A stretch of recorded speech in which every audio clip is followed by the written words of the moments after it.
Hello and welcome to We Got a podcast about Dragon Ball from A to Z, from Earth to Namek to Sadala. We cover it all. My name is Randy. And I'm Doug. And I'm Ken Xinglong. Hey, so you know the freaking words. We're the world's strongest under the heavens trio de dangers here every other week to talk your ear off about fights, goofs, and everything else in the Dragon Ball cosmos. Douglas, how you doing? I'm doing great, man. I've been on vacation for a few days now, and it has been incredible. Just a staycation. Just take some time off because Christmas is around the corner. And I've been playing Tunic, which I've never played before. And what an amazing, amazing game. Have you guys played that before? No. I started, and then I stopped because it didn't click with me. And I think I've just got to admit that it's not for me. Yeah. Do you like Elden Ring? Because it's like that, but... Still never started Elden Ring. Okay. Well, I never vibe with like Elden Ring or Bloodborne or any kind of games, but this is definitely one of those games that is kind of like that, but the aesthetic is a lot more pleasing, and it's so cool because it's all about discovering pages for, like, you know, the little books that come with like old NES games. It's like discovering pages that then kind of explain more of what you can and can't do within the game.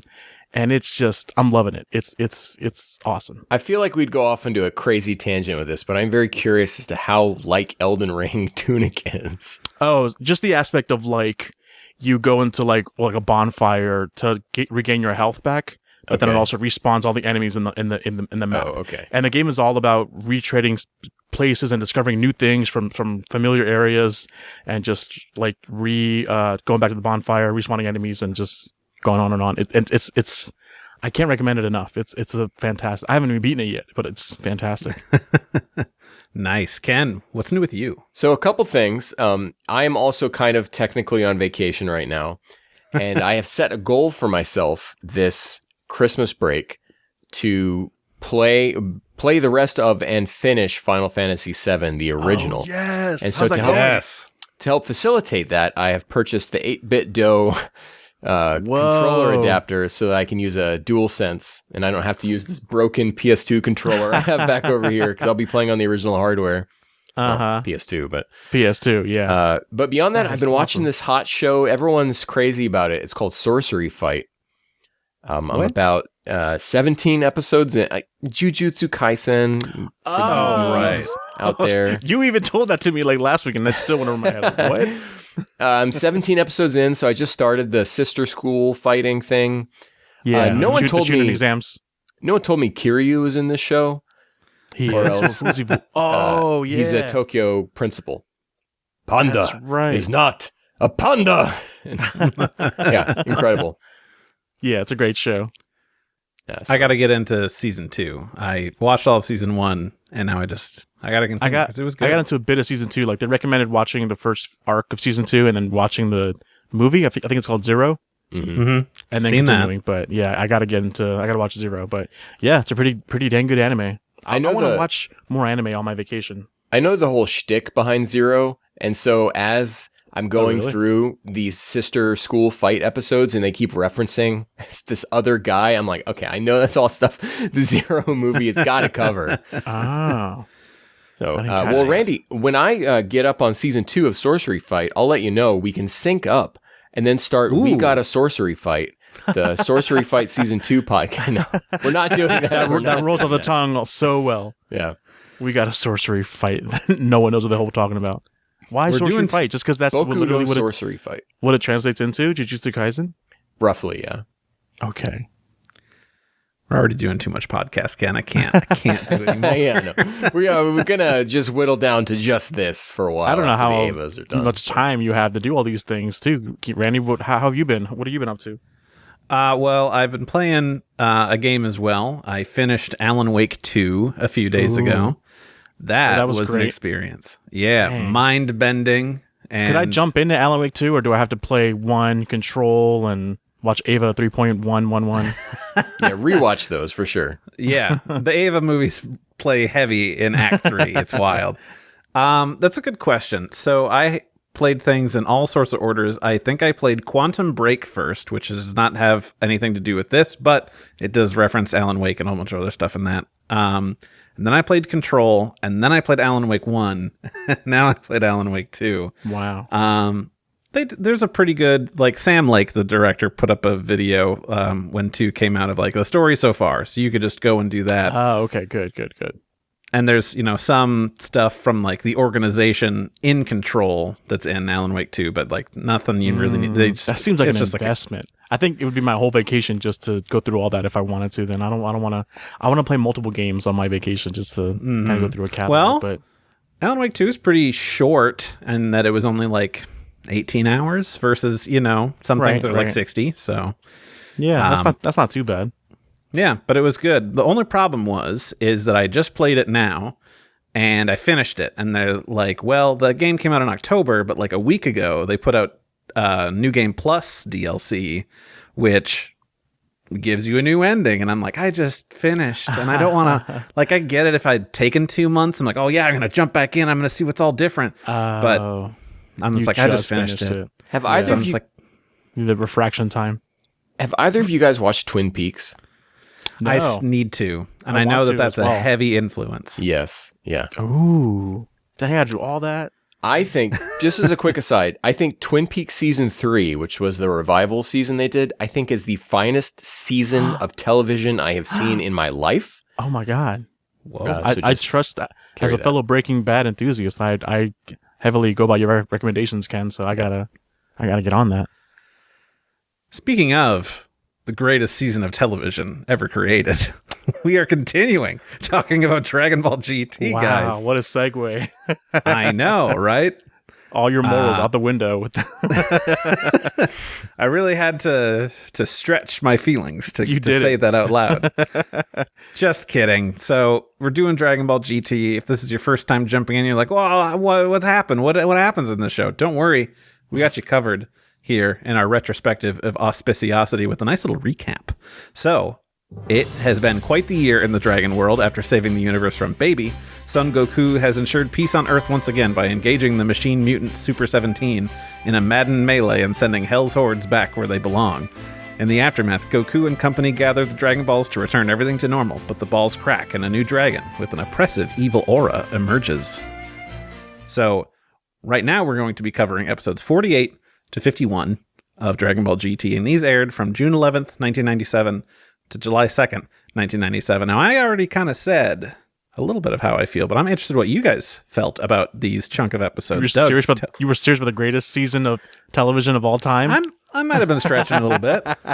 Maybe the greatest season of this series. Maybe I could believe that. These chunk of episodes, I didn't hate. I didn't hate, and I thought it was creative to a point.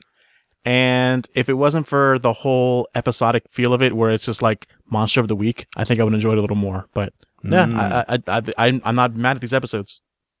Not mad. That's a first in a while. So. That's a change. Yeah.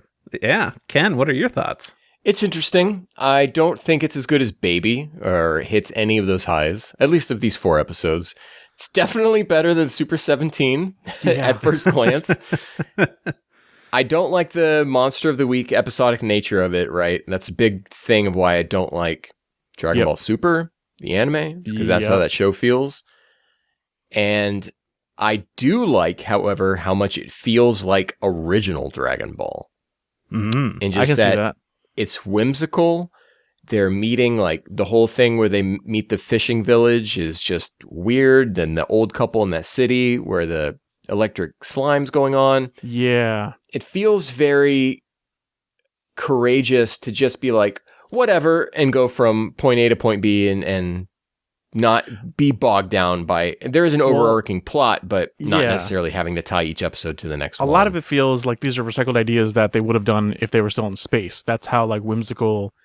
like each new town kind of is. Besides them looking like they're not aliens, they're just humans, but it does feel like these are just if they were in space, they'd be doing the same exact thing. Yeah, that's very true. Well, that's good to hear that how we're all feeling. I suppose I felt that they were all right in the moment. I was kind of, I don't know, I just wasn't in the right headspace. I'm like, oh my God, can this be over yet? But looking back, I do kind of like the Monster of the Week thing, but I'm a Sailor Moon fan. As you can see, I've got figures over here still in the box. But that follows much the same sort of thing. But echoing what Ken had said, it's courageous them going through and being like, all right, we're going to go here, we're going to go here, and we're going to. It's a fun little mystical adventure, you could say. I understand that reference. Hey, there you go. So let's jump in. I was reading further down and I messed up, but that's okay. Let's not jump in. Let's take it a little Let's step. jump in and then swim back out. Dry ourselves off. I already jumped in, Randy. What do you want me to do? Too late. Okay, so we're gonna jump into episode 48. Ken, would you mind telling us what 48 is all about? Sure. Well, first of all, it's a surprise. Shenlong becomes an enemy.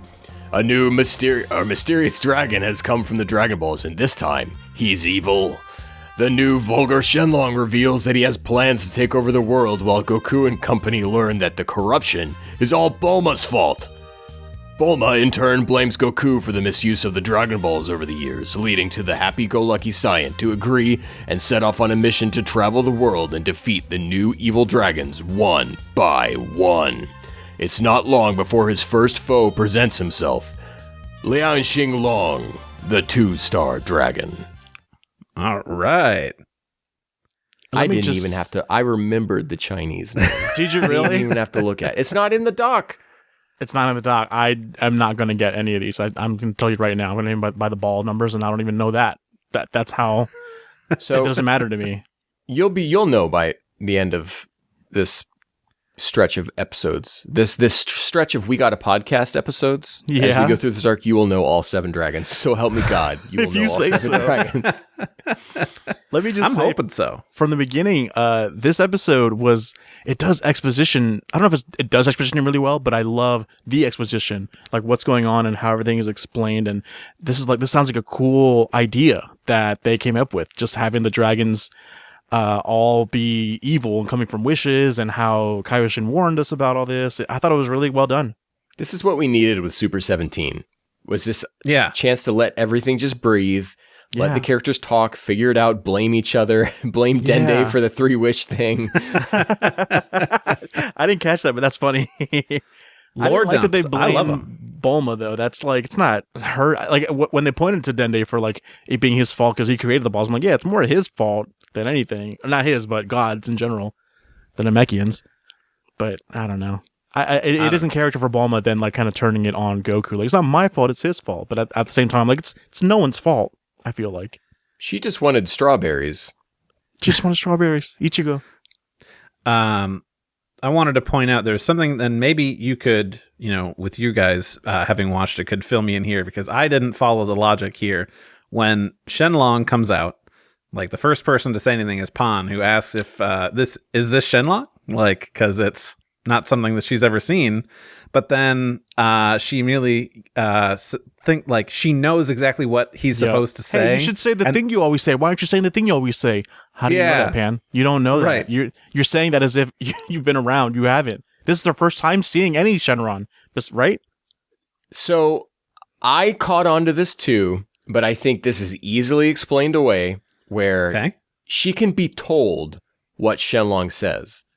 But as far as we know, she can. Sorry. Gohan can read her a bedtime story. Yes, I'm just saying the way she says it in the scene is very much like I've been there a million times, and you say this. That's the thing. I'm walking through the logic of it, right? Okay. So she could have been told about Shenlong, and as far as we know, no one has ever taken a picture of Shenlong, and probably just described him as a big dragon. So she comes out and be like, well, that kind of matches the description I've been told, and then she would know like what you're supposed to say. Oh, it's like I've been waiting this my whole life for me to meet you, and you just they tell me you say the thing, so say the thing. But that definitely doesn't come off. I like that, Ken, but it doesn't come off that way. It really comes off as there should have been any other character that was standing around should have said this. Why Pan of all people? Loyal listeners will know I do a lot of heavy logic lifting for this show, and I shouldn't have to. So, Doug, I agree. Have to. You do, but then and sometimes you turn me. You're like, oh, I like that idea, but in this case, nah, I'm not. I respect you trying, and I see where you're going at, but this time, nah. Yeah, the show should make these things more clear. Just a simple thing of like, oh yeah, my papa told me about this or something. Just something that like one that. line would have been it. That line alone would have said that. Yeah, but nope. So when the dragon shows up, and he like sucks up all of the Dragon Balls. So they're no longer like on the ground. Unintentional foreshadowing. There's a really interesting, and I think it's new, song that's used at that point. Oh. And it just sounds super ominous. I'd like to play it for you if you'd indulge me, if that's Sure. okay. I would love to hear it. Okay, here we Something different in GT. Oh, I'm coming. it's coming. That's not Randy the song. No, but here we go. ちょっとなんてことすんのよ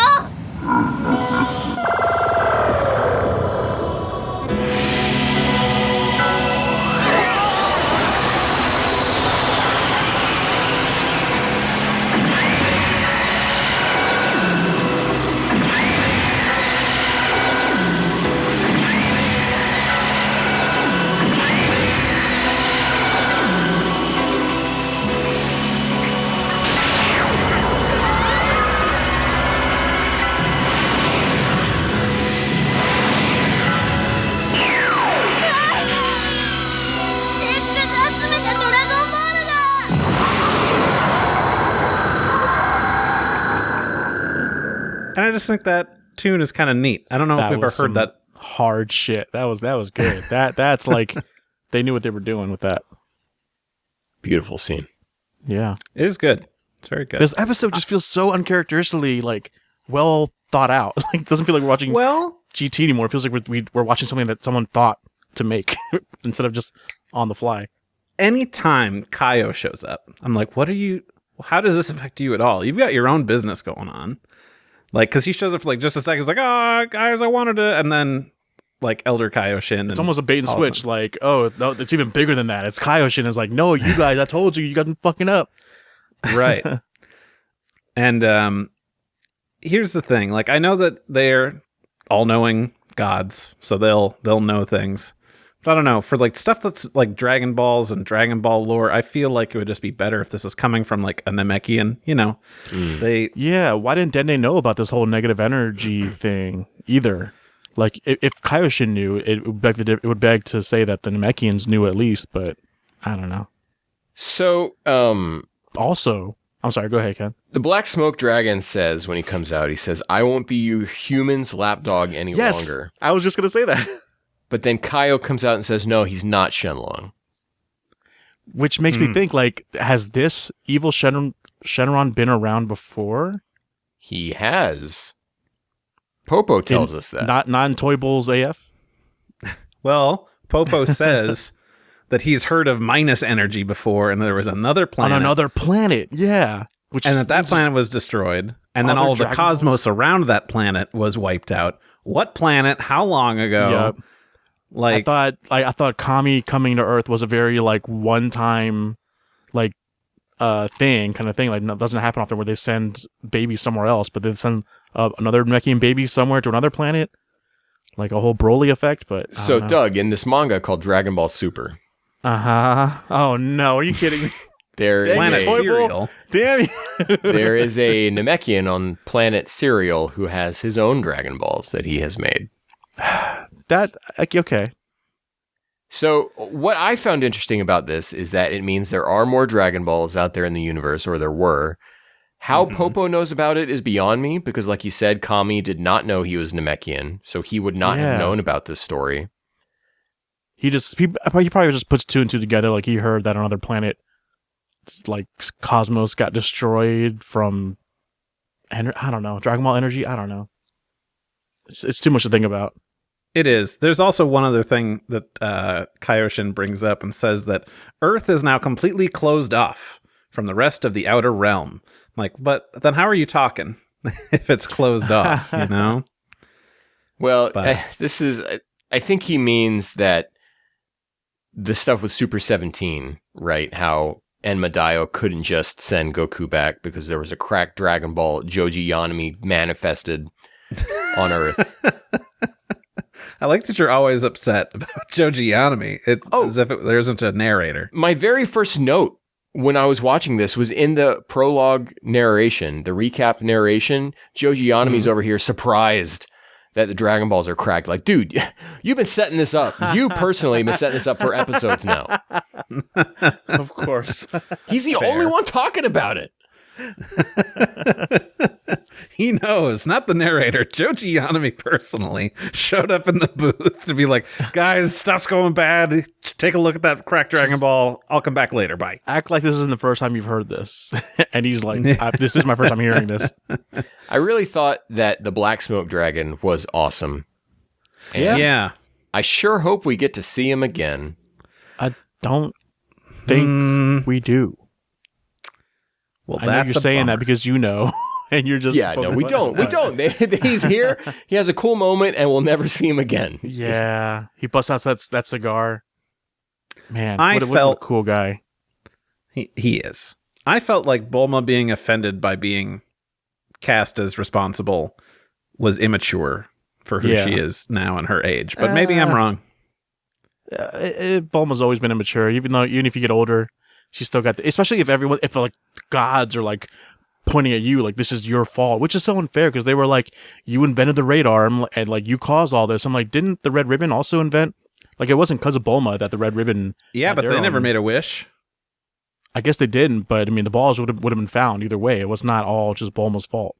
But they didn't. I know it's a different Bulma, but this feels pretty on brand with even Super's Bulma.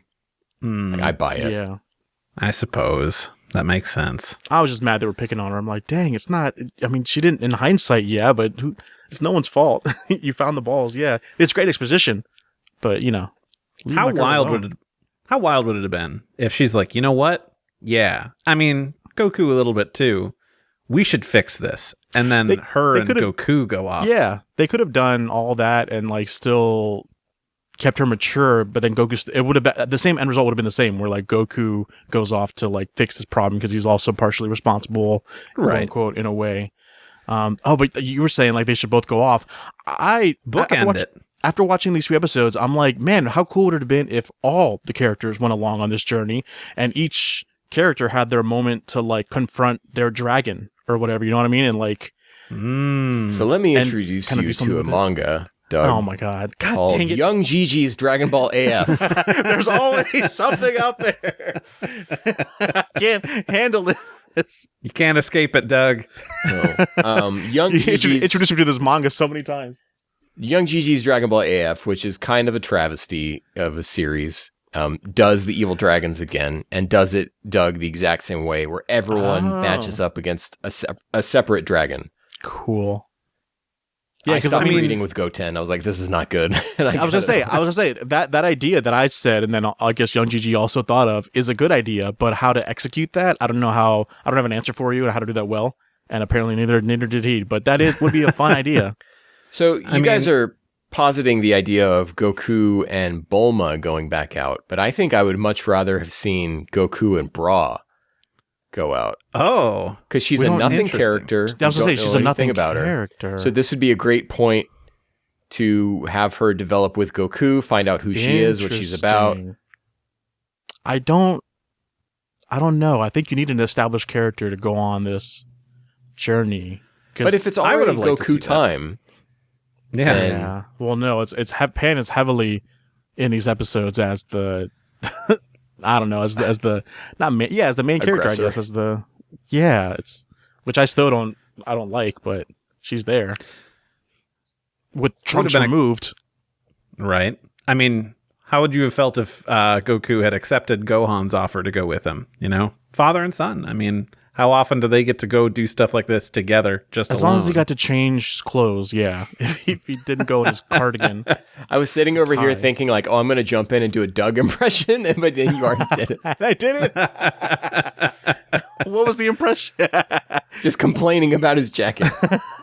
Damn that jacket. Damn that tie.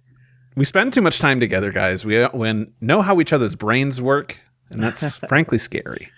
Isn't it weird how Goku passes over a city that's been completely wrecked, and he just kind of goes like, man, that's a shame. And that's it. Really do be like that. We'll just use the Dragon Balls to fix it. Don't worry.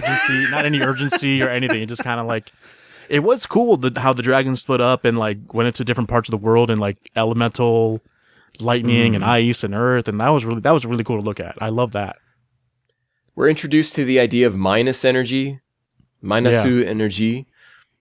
Or just negative energy, as the subtitles say. Well, they call it negative energy because they are also specifically talking about positive energy, minus and plus, and it's so just a more natural way to discuss it. And those two terms would be positive and negative. I prefer minus energy if I'm talking about it like as a proper noun. Because you can hear them saying literally minus energy. Yeah, or even minus in power Japanese. later on, yeah.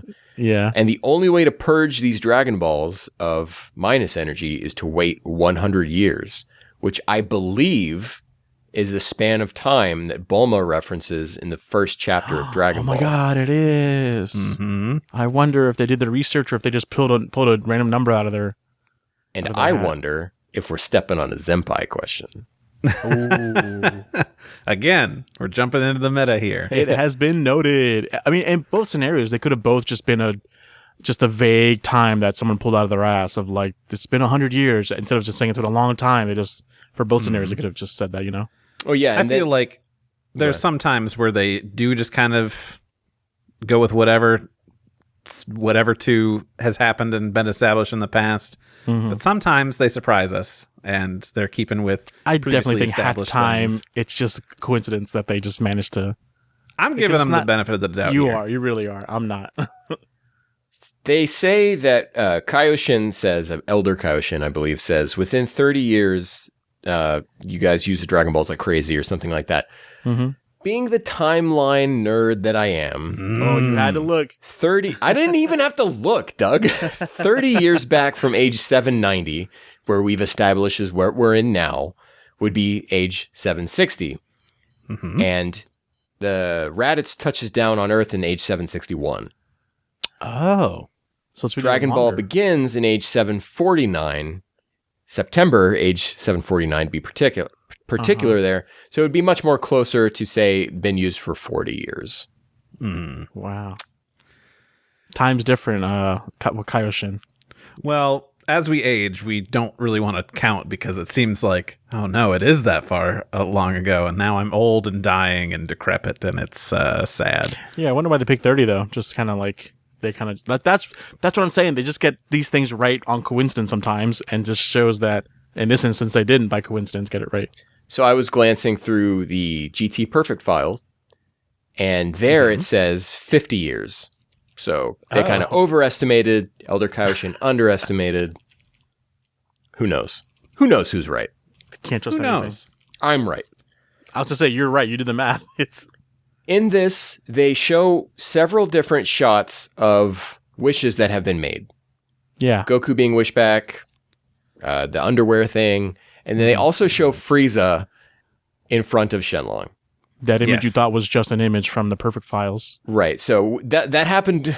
That discussion did not happen on We Got a Podcast. It happened on the We Got a Podcast analog Saturday night stream with Kanzenshuu, where we also play Mario Kart, I guess. And we talked about a wish that will not be described in the show, yet the Perfect Files has the screenshot in it. I'm like, well, where did that screenshot come from? Comes from this episode. Mm-hmm. Yeah.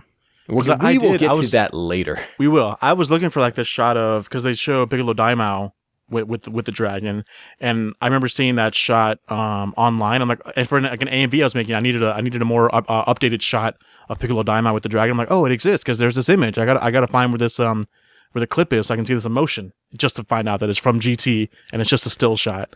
But Yep. it's nicely redrawn. Yeah. Speaking of drawn, Yamamuro is slipping.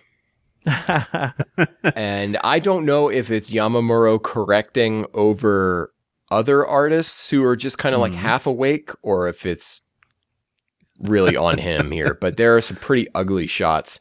Particularly, there's one where Goku's like giving the peace sign and looking behind him, and it just looks terribly off model for a Yamamuro episode. I thought it looked pretty good, but I mean, I guess off model is what you mean. I mean, compared to some other episodes we've gotten. Yeah. Really, the only thought good looking episode I think is the 4th episode of this batch that we saw. That episode looked good to me. I'm going to say something controversial. Uh-oh. And that can take. In terms of what you would expect to what we got, I think the Uchiyama episode is the best. Is that the second one? That is the second one. No, third. Yeah. Third, Yeah. What? The one with in terms of not being let Wow. down by what I was expecting going in, Okay. Uchiyama won. Give that man an award. That's a very roundabout way to get there, but yeah.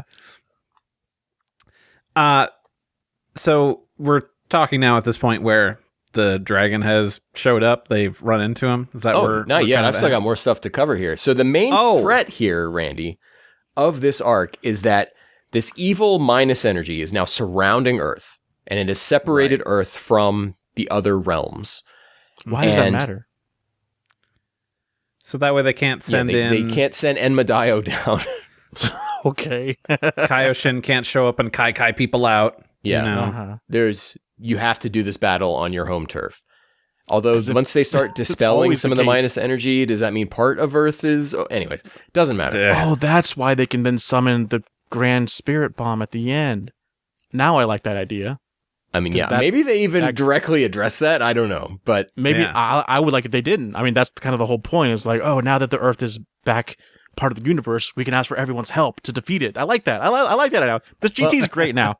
The idea is that this energy is enveloping the Earth, and it will slowly crush the Earth inside of it. And so that is which is weird because some of the dragons are like, I want to rule the Earth. I'm like, but your existence is going to crush it. No one told them that. They don't know. I guess. Yeah. They weren't around the last time the evil dragon showed up. It was another batch of 7. It wasn't this guy. Uh-huh. But yeah, those dragons that come out looked awesome. Yeah. Yeah. Did it look weird to you guys when the dragons were going around and we got to see different villages and different humans that they all dressed, the way they were dressed was kind of weird? They kind of looked more medieval than usual? I mean, I wrote, here's some Dragon Quest ass people freaking out as a volcano erupts. Yes, wasn't it? Didn't it like kind of stand out a little too much? Like I'm trying to think like what do people in the Dragon Ball universe kind of dress like? I don't feel like it's this. Well, I mean, I feel like we've seen a lot of the planet in Dragon Ball over the and I'm starting to think like maybe I've seen the city folk too much, and I'm thinking of just like a trendy Dragon Ball civilian. But I don't know. There could be cults. There could be cults. But yeah, I'm glad you saw that too, Randy, because it kind of like it took me out of it for a minute. Yeah. There was one line I took particular issue with in this episode. Oh. And that's when Pan has joined Goku, right, to go find and fight these evil dragons. And Goku turns to her and he says, "You're really sticking your neck out like this. Who do you take after?" Yeah. Oh, yeah. And that line. Excuse me, Goku? Like, I'm no Gohan defender here. But I'm going to defend Gohan, who has always jumped at the chance to help in stuff like this. He even did it earlier in the episode. Yeah. So what are you talking about? I think maybe, it's just a little bit of the old man that Goku is at this point coming out. And then kind of a joke for us. It's like, well, I mean, she's your family and you kind of like do crap like this all the time. So kind of a chip off the old block, even though you don't have a lot of exposure to her, I guess, over time because you were busy hanging out with Oob for a whole long time. And if this were Super Gohan we were talking about, I would be like, okay, yeah, that dude's a wimp, right? Mm-hmm. But this is not that Gohan. Right. So I just... That's fair. It's fair. I get it. Nurture versus nature. Yeah. But she brought Giru with because obviously you would need this to find the dragons. Dragon radar. It's just kind of common knowledge. When we did that episode with Lance, and Lance said something about after Giru hits the wall, he's really out of commission for the rest of the series. I bit my tongue because I was like, I'm pretty sure I've seen at least a couple of those dragon episodes where Giru is around, and I'm glad. He's pretty integral to this next episode, actually. I'm really glad that we got him, and he's hanging around with the crew. It's true. Yeah. Giru's a nice... It was funny because, I know we're not there yet, but in that next episode, when they're like, oh, Kran's asking Giru, where's the Dragon Ball? He's like, in the dub, I specifically remember, because it was like a laugh out loud moment where he's like, down below. And she's like, where down there? Down below. Like the way the dub person, whoever goes to Giru delivered that was so funny. Just like down below. Recommend.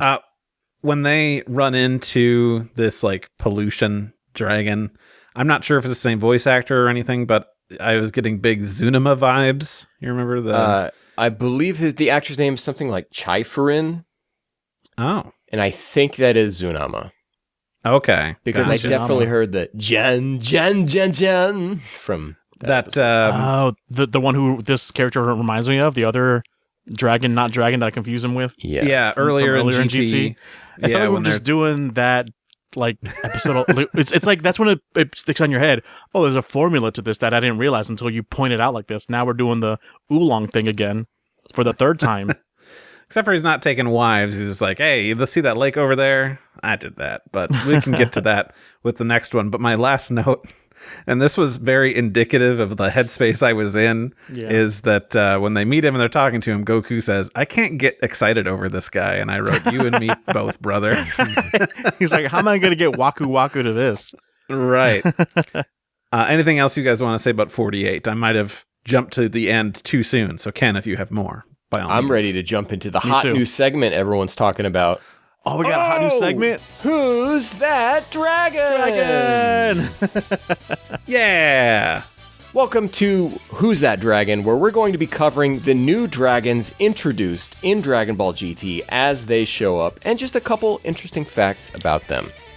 Ooh. So, of course, we start here with the Black Smoke Dragon, Kokuen no Ryu, which just means literally Black Smoke Dragon. That's what we're just going to call him. Not a number. Okay. In the guidebooks, he is Shenlong, in parentheses, Black Smoke Dragon.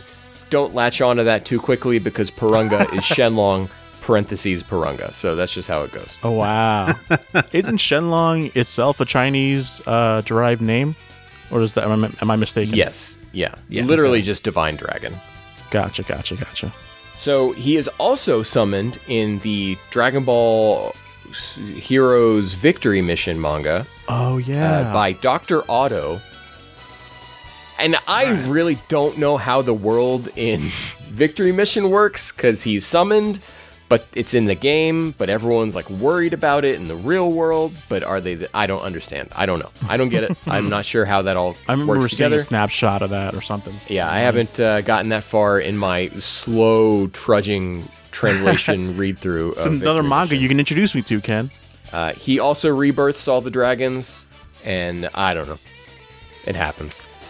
All right. Our second dragon introduced here in this episode is Lian Xinglong, or Rian Shinron, or Two-Star Dragon, known in the dub as Hayes Shenron. Oh, they give him names? Oh, Doug, do they? Oh, no. Do they mean anything in the dub? Well, in this one, it's, I guess, the Poison Fog, the Poison Mist, or the Poison Haze. I'm thinking you spelled it like H-E-I-S for unknown reasons. But I looked at it and I was like, Haze? No, that's right. This is a dub thing. Think it too hard. But I also look at Rian Shinron as Ryan Shinron. Ryan! Hey, what's up, Ryan? We got Hayes and Monster and Ryan. So Lian Xinglong does show up in Victory Mission as well. And this time he's got an upgraded form where he gets like way bigger and he gets like spiky shoulders and he can shoot spikes out of his shoulders. Whoa. That's what's up. Cool.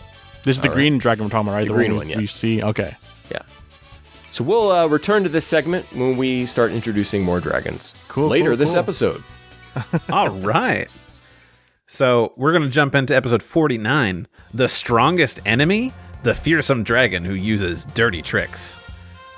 Faced with the two-star dragon, Pan decides to take action.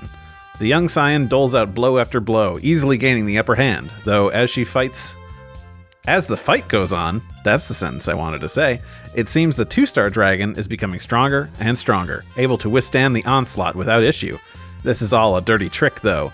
The dragon has turned the local lake into a poisonous swamp, which is weakening Pan and Goku. Miraculously, the Saiyans discover a clean spring that cleanses them of this poison, and they quickly dispatch the repulsive reptile and claim their first Dragon Ball. Koizumi, guys. This is when I say I'm not mad at these episodes, because someone get creative with how these villains can fight these super beings, Goku and Pan. It's like, oh, there's something that weakens them instead of makes them stronger. Like I kind of like that. The only thing I don't dig is that it's a monster of the week type format. And because, like you said, Randy, with Sailor Moon, it is fun because you don't know when it's going to stop. But with this one, we know there's 7. So it feels like it's like a checklist. We got to get through 6 more of these. Even the characters are saying we got to get through 5 more of these, 6 more of these. That's the only thing that slows it down for me. Yeah. Yeah. Randy, do you happen to have a sound clip of the music from this episode? So I actually do. So so it's when Pon slaps the dragon, right? And it sounds like it's from Home Alone. Oh, I wrote Looney Tunes. Oh, yeah. So let's give a listen here, and you be the judge.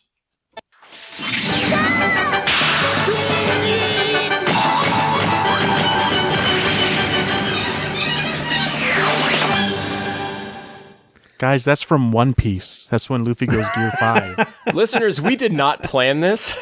No. I can't believe you and Randy both were like, that audio? I got it lined up. Well, I figured if Randy was going to introduce sound clips into this, then there was no way he didn't latch onto that one too. That's so funny. We have been doing this too long together. Jesus. I will tell you, that's the last of them. That's the only two that I got. No more ahead audio of time. clips.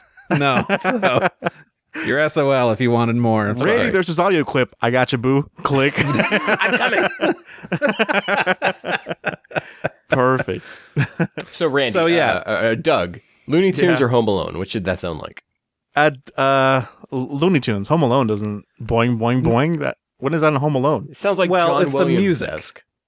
It did. Oh. After you said it, I listened to it, I'm like, oh, it does kind of sound like Home Alone-ish. I don't know. So, I don't know. It's a draw. A lot of bad Goku faces in this. They invoke Mr. Satan's name, which I honestly found offensive. In a bad way. Same here. I always liked that Pan found him endearing. Not like, oh, even my grandpa Satan, I will take him. I'm like, no, don't. Yeah. rude. How dare you? Yeah. I kind of wish, I don't know if it's been disproven or not yet up until this point, but I wish that Pan would look up to Satan and not even see him remotely as a weakling. You know, like she has this like grand stature of him that he puts off, and I don't know, she believes in it too. I feel like she knows he's kind of lame, but I guess just in a way that anyone might think of old people. Their grandpa. Especially her being in her teenage years. I could see like it was younger, she was like that, but then now she's in her teenage years and she doesn't give a fuck about anybody. Oh, she's 10. She's 10. That's the thing also, is that she should have been, but whatever. I like the gimmick that this dragon has, is that he comes in, he says, I'm the strongest, and everyone's like, no, you're the weakest. And then all of a sudden, he's become the strongest. Basically Right. by, yeah. I really like, it was really dumb in the beginning when Goku's explaining transformations to Pan. Like, oh, watch out, Pan. Some beings in this universe have the ability to change their form and become stronger. Like, motherfucker. Baby. Doesn't she know this? Saiyans. Super And that Saiyans. too. Like, you literally change into a giant red monkey in front of her. I don't think she needs to know, but it's all in service of the joke that it's like that they think he's going to be transforming. It's like, oh no, this is actually it. I'm just inflating myself, and that's it. That was kind of a funny joke. I kind of like that. So, Lian Xinglong is born of the wish to bring Bora back to life, which is crazy. Hundreds of episodes ago, Yeah. they're invoking this character who has appeared, but not really in a speaking role since at least the end of Z, briefly. Yeah. Didn't we see them? I mean, it wasn't a speaking role, but didn't we see them when we were evacuating people? Yeah, Okay. but just not in a So, speaking role. He does speak briefly. He Upa and Bora speak briefly at the end of Z. Right. For but the just like last for them to Genkidama. have really been real actual characters has been hundreds and hundreds of episodes. Yeah. I Yeah. kind of wish they redrew this scene, but they decided not to. I wrote a note about that, Doug, and I said, would have been cool to reanimate this bit, but then again, it's Koizumi, so maybe it's best left alone. Really? I mean, because they did it for the next episode, and it's like, oh, you did it for the bad artist, but not the but not the more decent one. Uchiyama doing that era feels more right. Because that I don't care about. I just want to see it new. I don't want to see it was new. Well, he's saying for this for episode. for this episode. Yeah. I don't know. really find just Goku and Pan together like this just endearing. I like it. Me too. Absolutely. It's fun to not have the adult Trunks to kind of like muddle down the fun. It's like now it's just the two kids can just do whatever they want. Yeah. It's grandpa and granddaughter. It's very fun. Yeah. I wanted to bring up for this fight, granted at the beginning it's very one-sided and that just Pan is just going to town on his ass without him really fighting back. But I've been critical before that I felt that GT's fight scenes is just Key Blast Arama and there's nothing until the very end of this episode. So I was like, wow, okay, cool. I like that we're doing this. They're actually being creative. There's a lot of it going on, and then they just cut to Goku's face, and you just hear it. Yeah. Like, okay, all right, Koizumi, you're on my list already. So it's a shame that like the outcomes of these battles don't tie into the wish they come from. You know what I mean? Like, it kind of seems like it's like a big thing. Like, oh, I come from this wish where you resurrected the dead or something like that. I don't know how, but it kind of feels weird that they didn't connect the way to defeat them in that way. Do you know what I mean? It would have been nice if they were more thematic with their choice there. But I suppose a lot of their wishes have been to revive people. It's either one person or a group of people. It's like, how are we going to differentiate that and make that different between all these dragons? Between all those. But maybe it's more about the character dynamic. That's why I wish they brought all the players into this, and each of them could have like had like their moment to like regret or remiss, or I don't know. It would have been cool to have more characters than just something. I was thinking like, who could we add to this without Trunks? It's Pan and Goku. Who would be a third? I can't think of any other third that would kind of mesh with this dynamic that is out there right now. You know what I mean? Well, if we're just gonna come up with cool ideas, what if everybody kind of like, they don't have the radar and they kind of go wherever trying to find these things, and like each episode Monster of the Week they also stumble across like, oh, and this time we ran into Tenshinhan and he joins us for this fight, and after this we got to go find the next one, and then like this time we ran into Vegeta, or whatever. Like, I would have really liked that. Couldn't even get halfway through saying Yamcha, could you? Well, I couldn't. You're right. We love Yamcha in this house, everybody. We do. Good. Is there a part in this, Randy, in this episode, because I watched it through your Plex, where the subtitles cut out something that seemed like it was on purpose that they didn't translate? No, I just moved over and changed, set a different subtitle track, and they were there. So, it's just a mistake on Cedar Might's side of things. I thought it was a censoring thing, because you know what I don't know what it translates to, but it's the dragon talking to Pan, kind of insulting her, and then next thing you know, the subtitles aren't showing, but then the dragon's pinching his nipples. So he's teasing her about wishing to be taller, and that's the thing that gets cut off in those subtitles. So it's not about like a small-breasted, even though she's only 9 years old anyway, because the next thing he does is attack her eyebrows. So I assumed that it was like a censoring thing from the subtitles to not include that. No. I thought it was great, especially considering Frieza in the Broly movie about wishing to be 5 centimeters taller. Oh, so that's the line? Why was he pinching his nipples then? What the hell was that about? Was he? Yeah. I don't remember that at all. He was pinching his nipple. Doug, were you like half awake when you watched this? I thought he was pulling himself in to like, I don't know, extend. So. I kind of see that. But look at it again. He's doing that. Now that you mention it, he's doing that, but also pinching his nipples to do so. If you're watching the YouTube version, it's on the screen. You decide. Full HD screen right now of Doug pinching his nipples to illustrate what that looks like. And he said, I heard of him say chibi, so I'm like, okay, that means small. Must be talking about, but obviously now we know it's about the height, not about anything else. Right. Would either of you like to go to Doga Kobo headquarters and teach them how to animate something underwater? Oh, sure. Because during this episode, you were like, "Are they underwater right now?" Yeah, because I was getting that aspect too. They can breathe underwater, I guess. Oh my god! It's like in the script they weren't sure where they were. Yep. Well, they don't talk to each other. They are just talking, and they're just kind of like wavelengthing. And there's even a point where are they wavelengthing the hole, or are they not? It's like that. Well, they like see the hole, and she like points at it, and they're like, like okay, and then they like give it a try. They're just kind of like, because they could very well also have telekinesis and actually can speak to each other. Well, there's one point where it's like, I can't remember if it's Goku or Pan is kind of like questioning, like, does he understand what I'm trying to communicate? And they're like, yes, this is what you're trying to say. Well, I think that's more like, why does she want me to shoot this hole? Okay, I guess I'll do it. I'll trust her. Goku passed out underwater, woken up underwater. Not like when he's woken up, all the air out like, of his body, and doesn't need to breathe back in. It is all in service of the final of like him shooting the beam into a hole underwater. Because how can you do that scene if Gyro drags them out of the water. You can't like have Gyro point in the water again and then have them go like, they're already in the water, just leave them there. It's so dumb. That part was so dumb to get to the end of the beans. Yeah, I didn't understand when they were like, oh, if we blow this up, then we'll be pushed out. Like, you can't just swim. Like, you were already swimming. But it was like, oh, okay, it was to cleanse them more, or like the water. But it's just so weird to see Gyro pull Pan from dirty water to clean water, and then her wake up like she can breathe underwater magically. It's not even a thing. Right. It's so trash. Fucking weird. Trash. Yeah. Doga Kobo, trash. Koizumi, trash. And how far did Gyro have to travel to get her to clean water again? Like, how far away are they? How big is the lake, you know? Does the poison not, it just kind of stops somewhere? That's really weird. Are we all going to slowly turn each other into hating these episodes? Because I'm No, with let's it. not. Let's go.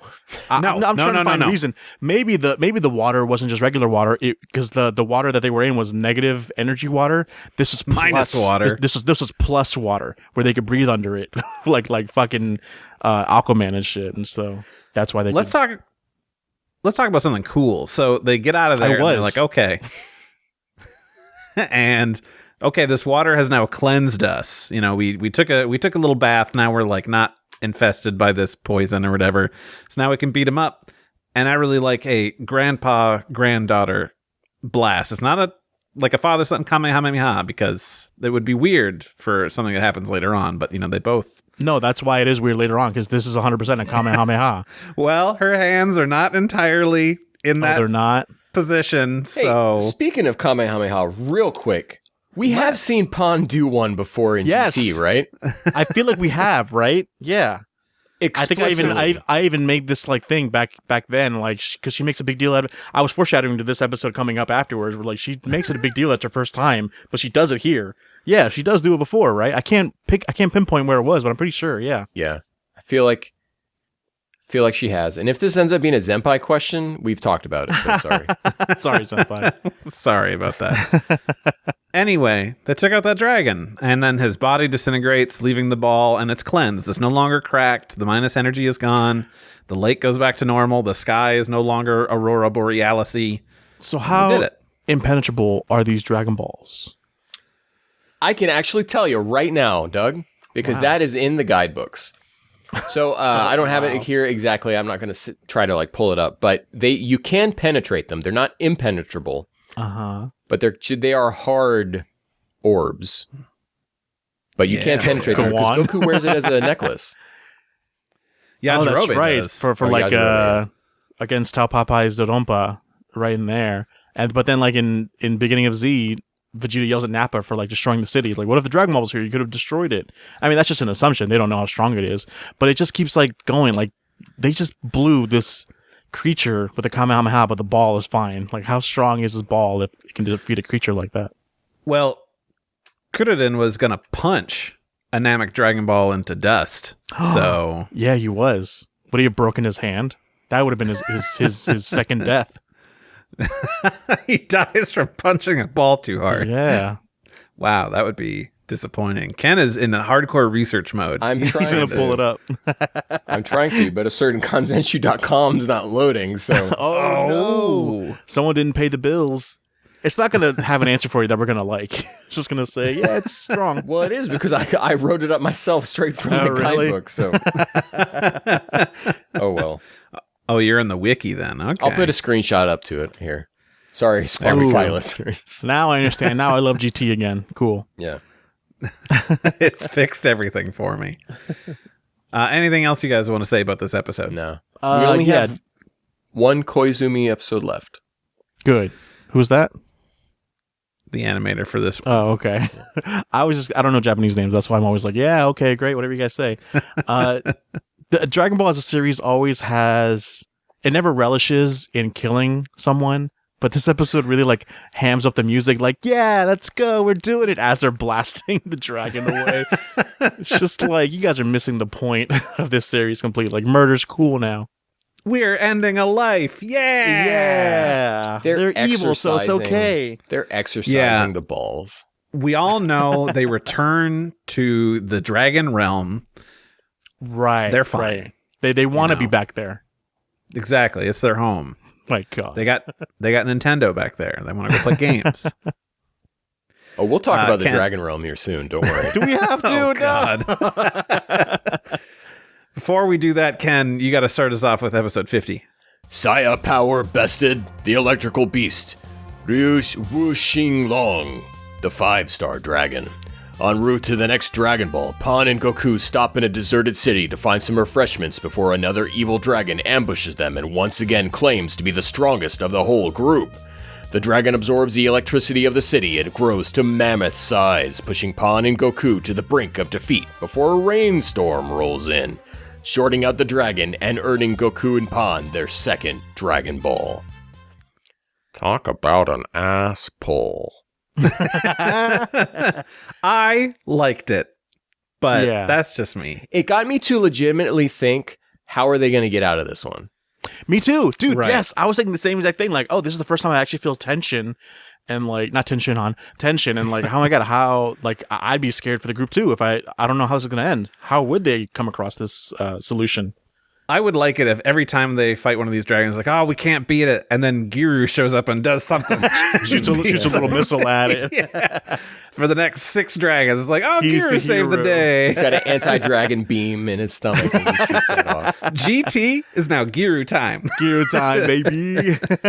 But I do. Gotta say. I almost hated it that it was rain that saved the day until it is like it's the monster. It's the dragon's greed of becoming that big that made it that the rain affected him so bad. In a regular rainstorm on a regular day, it'd be fine. But it's because He got could go hide greedy. under something. Exactly. He's It's too because he got greedy and got so gargantuanly huge, he didn't have time to disperse his body into safety or whatever.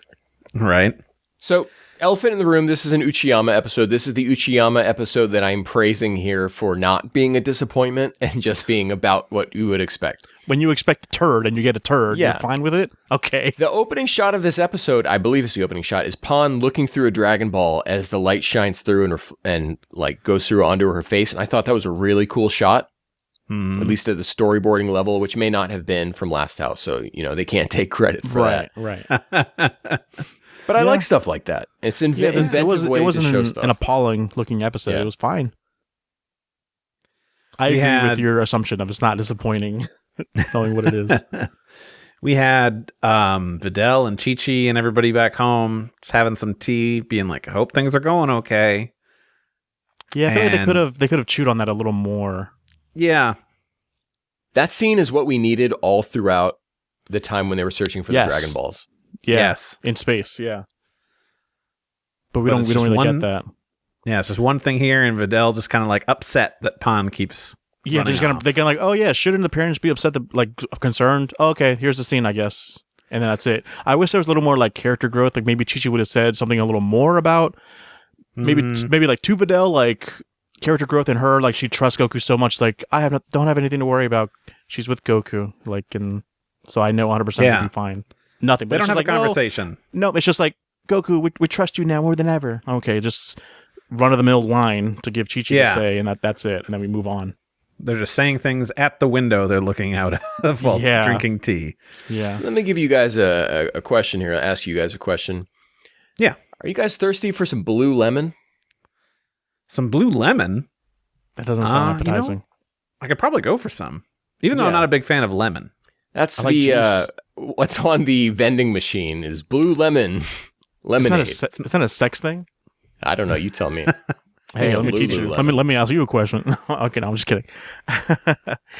But it is cool how another dragon has another technique that can rival against our heroes in a creative way. I like that. And does not necessarily thematically tie into Vegeta and Nappa and Goku Nothing being pushed back. at all. I was like, oh, did Vegeta and Nappa have too much greed and that's why they died? Maybe that's kind of a stretch. But the wish is Nothing. tied to Goku and Raditz in a way. Or Piccolo is the one who killed him, not Raditz. But Oh yeah, yeah. so no, it doesn't match at all. There's really no way to explain this one away. Sorry, That's true. GT writers, Why- Maikawa, maybe.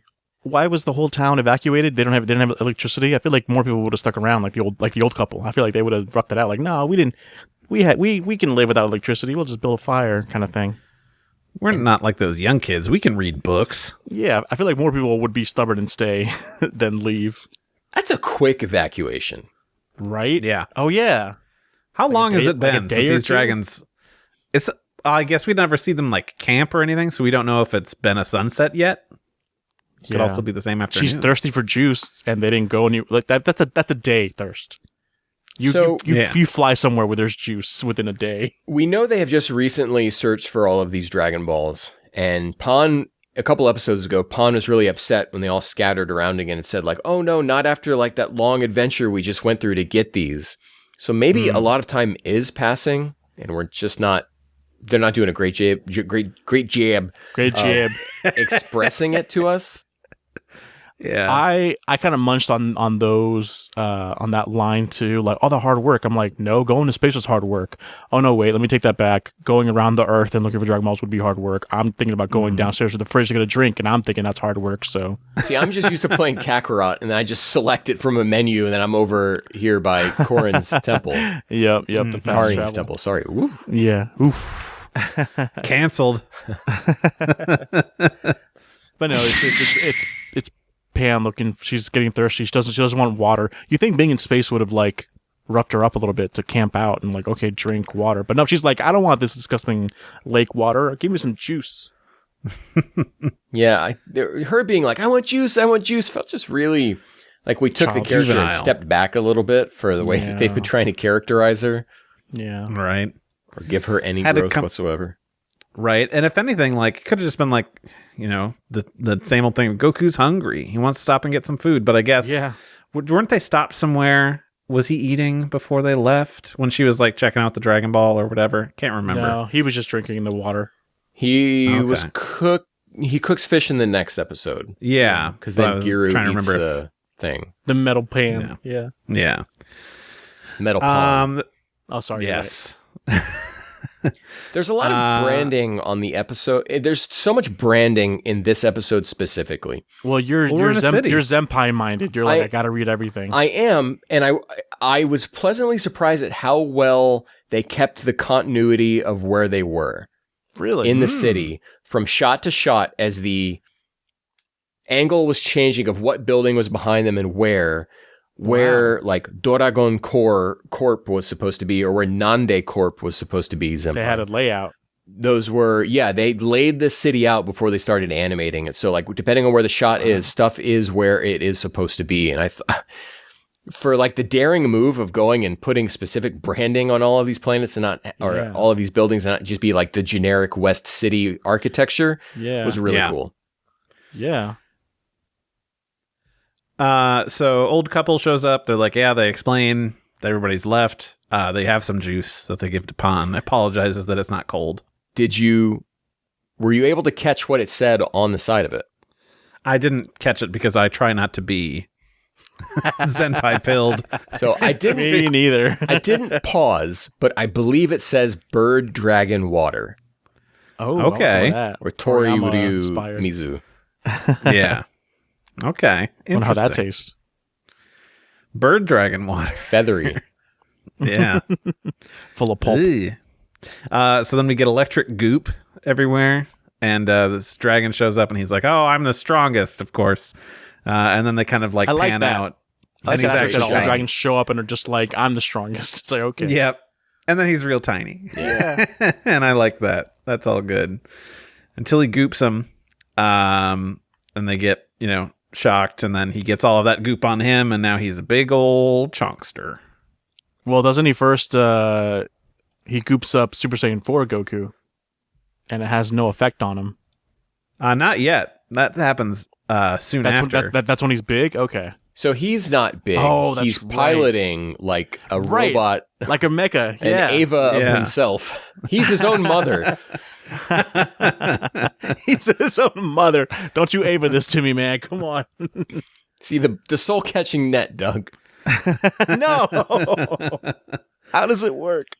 But yeah, he a lot of inspiration from Super Boo absorbing all these characters, like the same animations of like them like getting stuck in goo. I'm like, that looks very familiar. Like of Gotenks being absorbed by Boo back in Z. It felt like something I could have seen out of like Ultraman.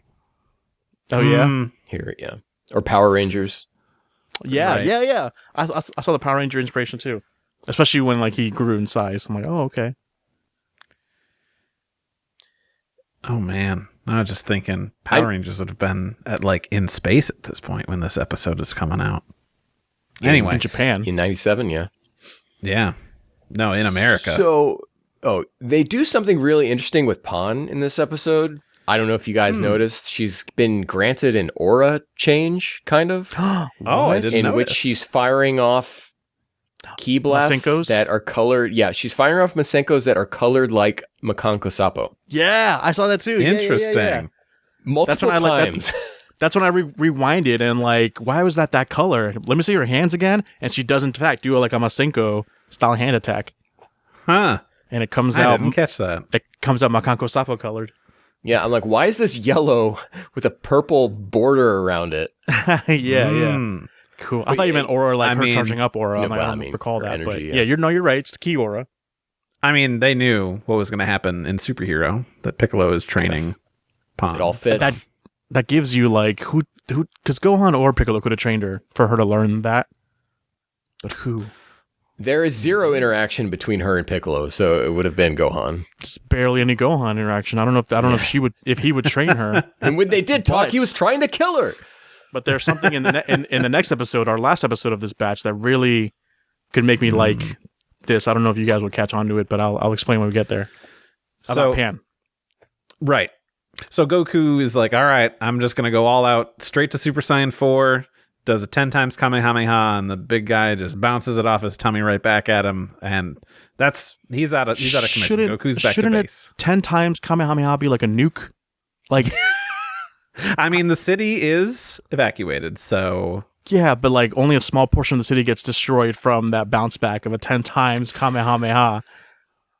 So, he probably absorbed some of that energy before throwing it back at him. Sure. To give you some guidebook lore here, it's not really any lore, I'm just telling you for a fact. It is a named attack. The 10 times Kamehameha ball is a named attack in the guidebooks. Oh, That's cool. Even though it's really He just does- taking another call it attack, that. just bouncing it off his belly. yeah. Because he doesn't need to call it like Dragon Thunder Beam or just Dragon Thunder, I think, and he has to say it every time he shoots it out, so it gets annoying after a while. And I Dragon kept Thunder, thinking, Dragon like, Thunder. I was having flashbacks of playing Budokai 3. Oh, everyone always saying the with moves. Omega Shenron.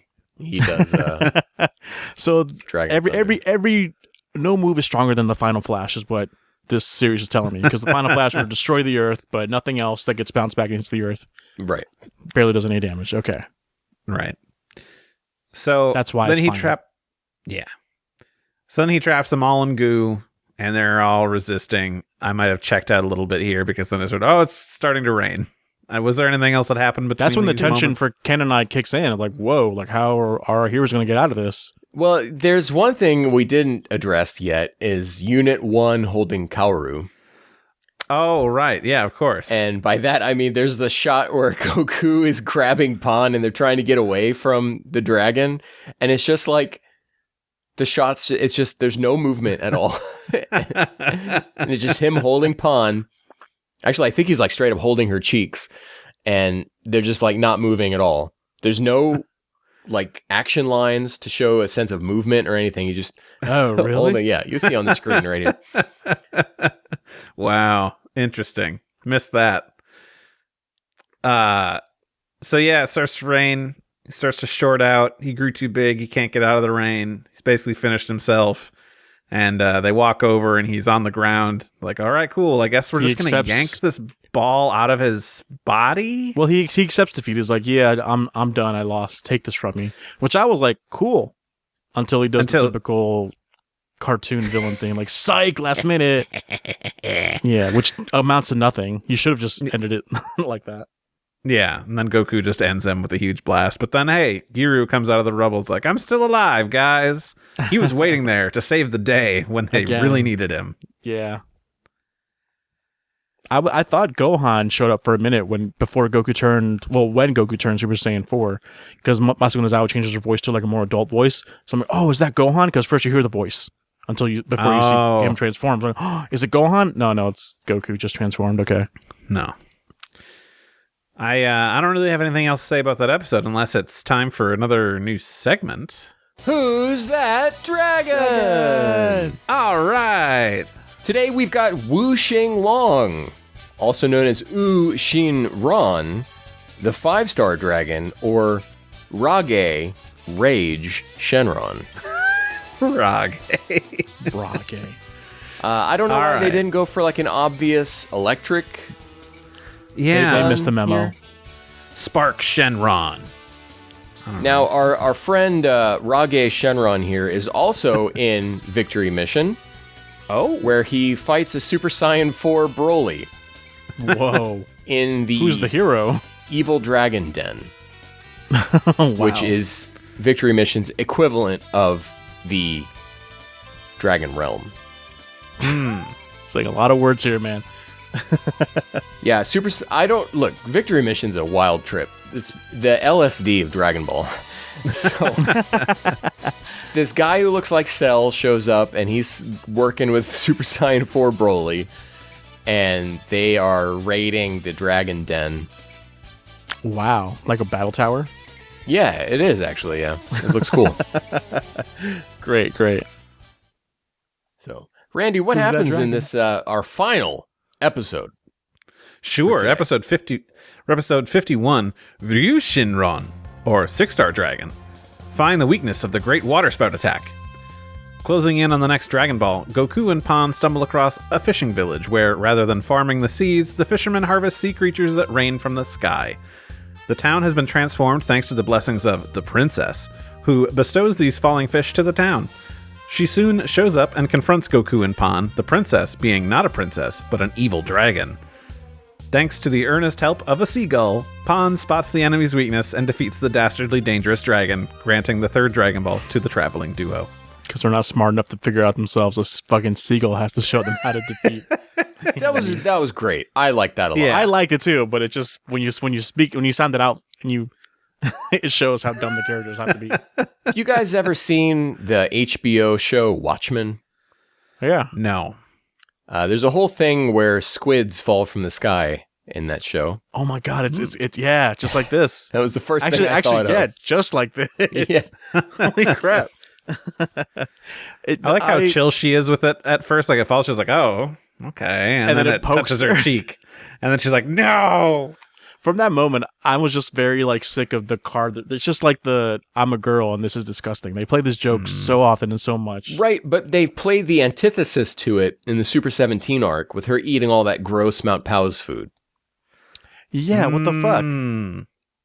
It is basically just forget about character development. This is just I'm girl and this is gross. Like that's the only joke they have and they're going to use it. Forget about character development. Forget about established information that we've given you. Just go for the cheap joke. I do want a perfect looping gif of her just standing there crying as fish are just falling from the sky. It's just so good. So here's we're introduced to Bish. Who I don't know if you guys know this bit of guidebook lore, but he is, Goku Jr.'s great-great-great-grandfather.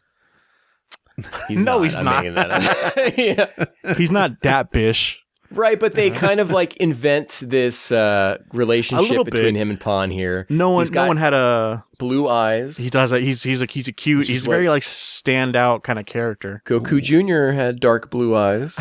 Oh, true. I'm just saying. But neither of them two had the blushing effect on their face, so you can't tell if they were in love or not. So. They were flirting for sure. Yeah, it was very mature flirting because there was no blushing. It was just very much like, hey, come to my place sometime. I'll teach you how to fly. But see, this is established character growth and lore Which is for how Pan. Videl and Gohan got together too. So it's kind of a nice little callback. Unintentional, I'm thinking.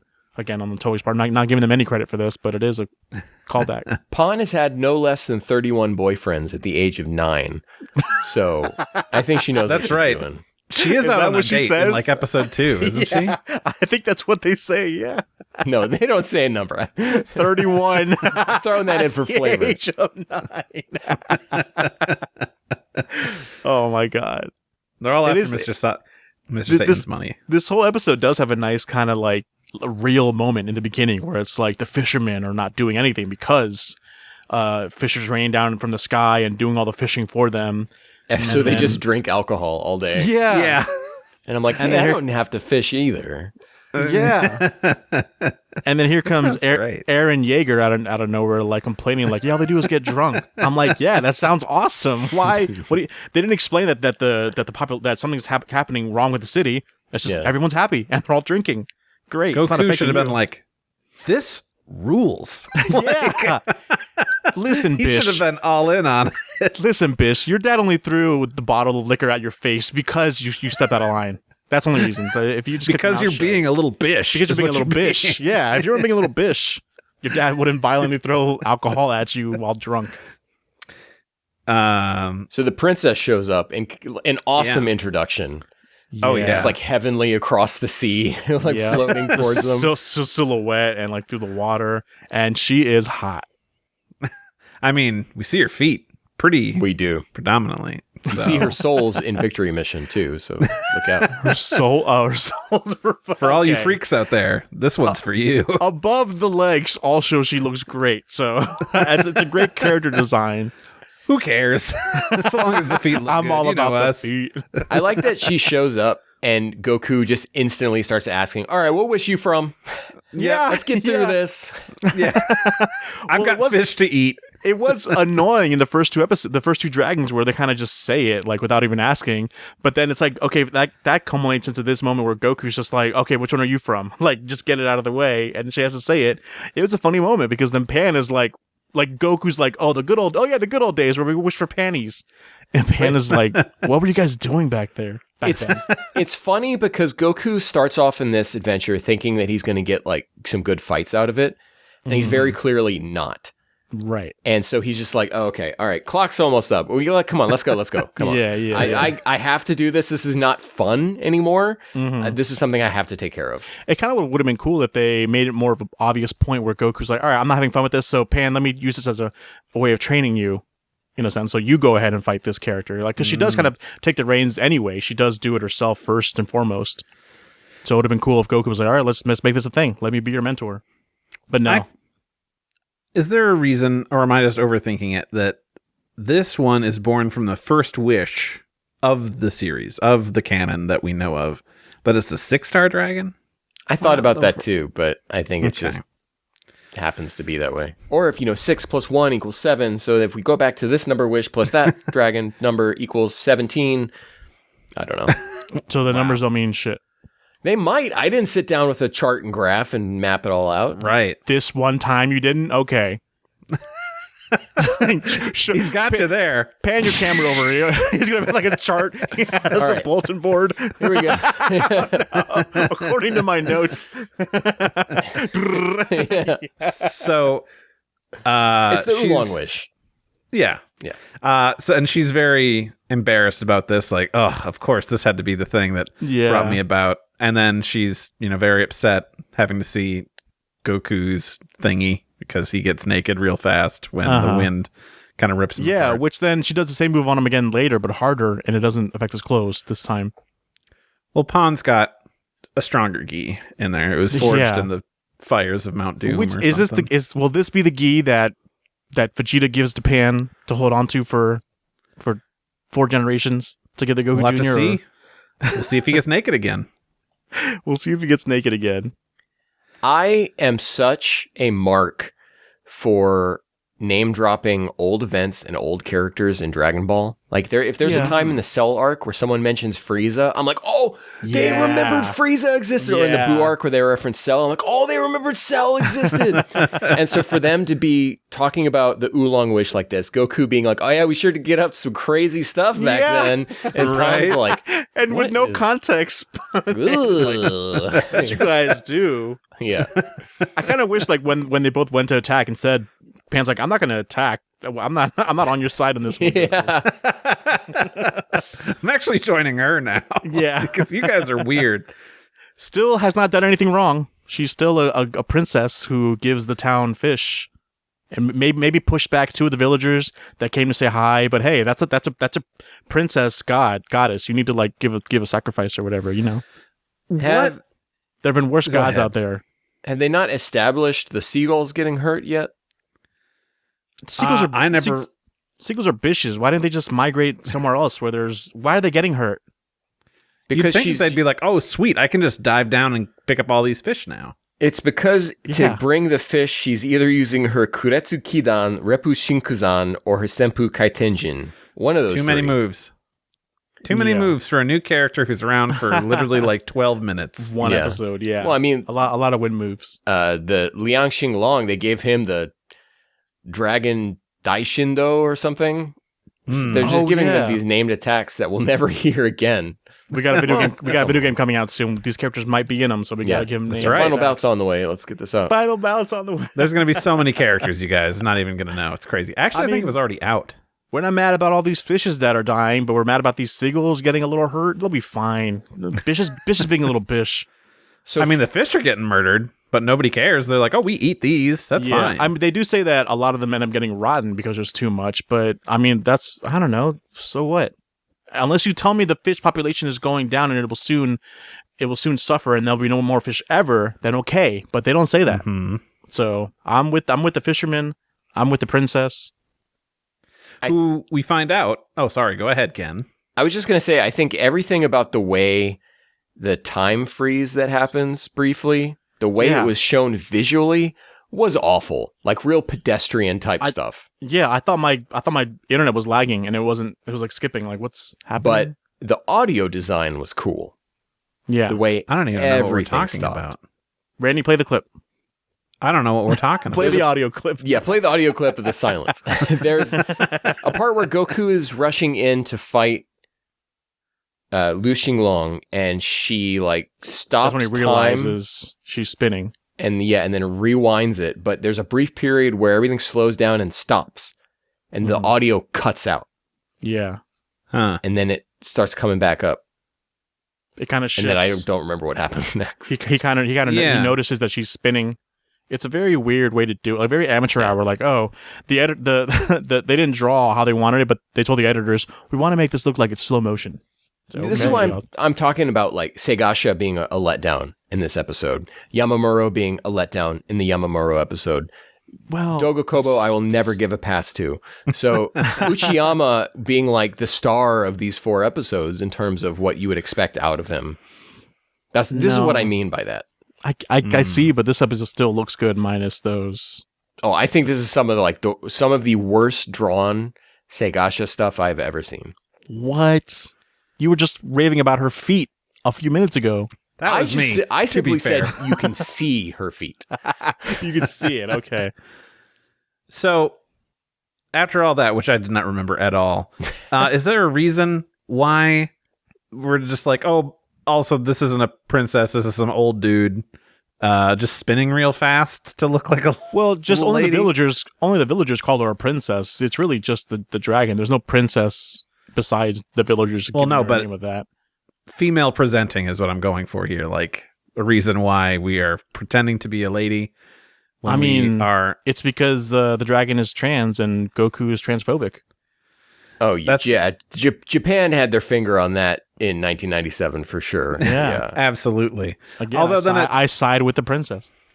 It makes it strange, I suppose, from a character's perspective of take the previous scenes of this dragon being embarrassed about the panties wish and like also thrown off by Goku being naked, but replace it with the old man dragon that it really is. Like, I think it's as simple as misogyny, where you can't have our characters killing a woman unless it's secretly a guy. That's why in movie 9, the BoJack movie, Gohan doesn't kill Zangya.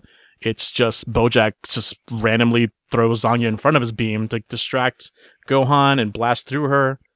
That's the only reason why.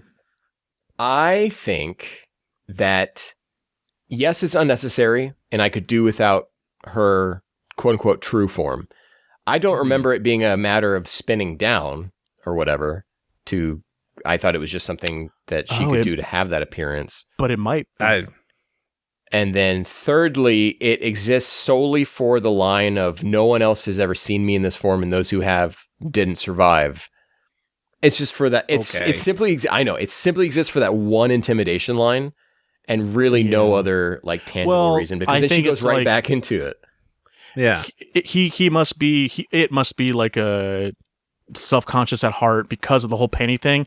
It's already self-conscious enough that, and the fact that Goku calls it ugly when it reveals itself into the whatever dragon form, it's like, oh no, I'm gonna make myself pretty, and pretty to him is a pretty girl, and it works. I'd still smash either form, but that's what we get.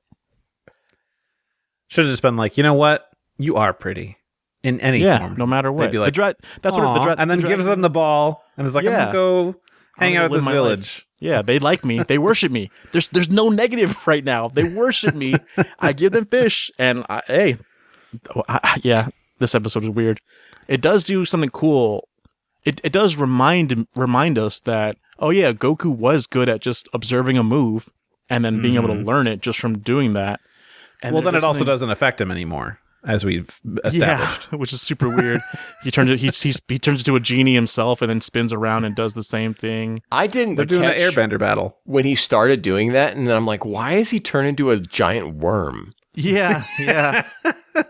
We both checked out at different points. I'm like, when was the time slowing down? And you're like, why does he have a worm body? This was a moment that I thought could have been even cooler, because they kind of do it where if this was the first time Pan did the Kamehameha, they could have made it more obvious that, oh, Pan has a knack of also observing moves like Goku does, to just observing a move and then learning it. Hey, like at the end, instead it could have been like, hey, Grandpa, check out what I have finally figured out, and then done the Kamehameha and blasted the dragon. But they didn't make it obvious. It was just like, check this out, bish, and then just like does a Kamehameha for the first time, quote unquote. I like the look that Goku has when she does it. Just like cut to him while he's getting like demolished, like cool, with the big smile on his face. It could have been cool at the end. Well, it doesn't affect him anymore because he's seen the attacks. So. Especially his clothes. Yeah, his clothes are fine this time too. It would have been cool if like Goku was like, "How did you learn that?" He's like, "Oh, well, I learned it just from watching you." But we don't get that. But it could have been the cool thing of like, "Oh, Goku has a knack for that, and so does Pan." Oh man, that's so cool. But no, nothing. It's there, but it's not implemented. I also noticed another. Oh, go ahead. I'm going to ask you guys a question. I wrote this down. I don't remember why I wrote this down. I wrote down cool Harry Potter birds. What was I talking about? Harry Potter birds. Were they delivering letters? They deliver the Dragon Ball at the end. No. It's because at the end of Harry Prisoner of Azkaban in the movie where he like freezes like that, and then they did that with these birds over and over. Oh, they did. Thank you. I was like, why did I write that down? I was thinking almost the same thing, but for the new end credits we get with these episodes, with at the very end, Goku adult form looks back at the camera, it freeze frames. It's more resembling of Spider-Man 3, where I'm walking on the raindrops are falling on my head. It kind of like freeze frames and then continues. Like that's what this was. It was kind of cute. We had another moment where Masako Nozawa, I think, slips and doesn't do a child Goku for a second. Just says, "Nice, Pan." Yeah, well done. Oh, okay. Yeah, I caught that too. Yeah, it was like, okay, that's out of nowhere and strange, but sure, why not? And then at the very end of the episode, they just blow their load and show you the remaining four dragons. Which excites and bores me, because then it's like, oh, cool, the last three. The fuck is this fourth one? Oh man, we got to get through one more of these boring ones. And that's what I did too. I specifically had to write down a note about the four dragons appearing in this episode for wiki work. Because we have like a first appearance tag, and I'm like, well, I guess technically this is the first appearance of some of these guys. Yeah, you see these three cool looking ones, and then a fucking mole rat. Before we jump into that and the dragon stuff, I want to bring up Bish asking Pan to teach him how to fly next time she's there, and she says, "Well, yeah, how about you come to Paozu and I will." I'm like, aw, we are establishing. How about you where this is going to go, baby? No, there was no blushing, so there's no romanticness at all. That's because she's a mature woman. She doesn't blush anymore. 32 boyfriends, Doug. It's 32 now. In a row? I said no. I get that reference.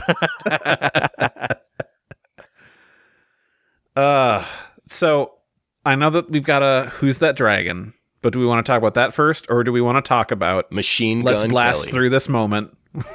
Let's blast through this moment with a rusted machine gun Kelly. Our new ending final ending theme. Oh, yeah. But I already talked about it a little bit. Yeah. Iconic. Really good song. Really good outro. It feels so good to see Z Goku again. Yeah. Right? It looks alien to me. Like, that's not what I'm used to seeing anymore. It probably looks alien because they got Goku's boots wrong when he was Super Saiyan on Namek. They gave it the red trim with the yellow belt, but it was actually yellow trim with the red belt on it. That's not. Gotcha. Okay, that's probably why it looked weird. Randy. Because Randy's looking at the feet only, so that's why. Exactly. We are. This looks alien to me. Also weird is at the end, it's end of Z Goku with the tail, not GT Goku with the tail. Do you mean? He's wearing his end of Z gi. His like teal blue thing rather than yellow pants. Yeah. Oh. Which there was an animation mistake in the preview. I'm going to be interested to see if it's in the actual episode. It was like an overhead shot of like Goku standing and he's wearing blue pants instead of yellow. So I'm like, we messed something up there. Well, that's because the outro is not, that's like them on a casual day. The Goku wears, his battle outfit is now the yellow. Oh, okay. Yeah. He has a wardrobe. Pan didn't have that in her backpack at the time for this episode. That makes sense. Yeah. Yeah, at home he does. But yeah. Song is good. It is also alien seeing an adult Goku at the end of that credit scene. Right? I'm trying to remember who sang that. Well, while you're getting that, let's get ready for the final installment this episode of Who's That Dragon? All right, here today we're talking about Liu Xing Long, or Ru Xin Ran, the 6-star dragon, or Oceanus Shenron. Or Step on Me Mommy. Which is a fun word, Oceanus, because remember, she's of the ocean. She's the water. She's the water one. She can spin and drop fish. Those are her two abilities. She calls herself like the wind one, actually. Like, I control air and wind. Windus Shenron didn't sound as good.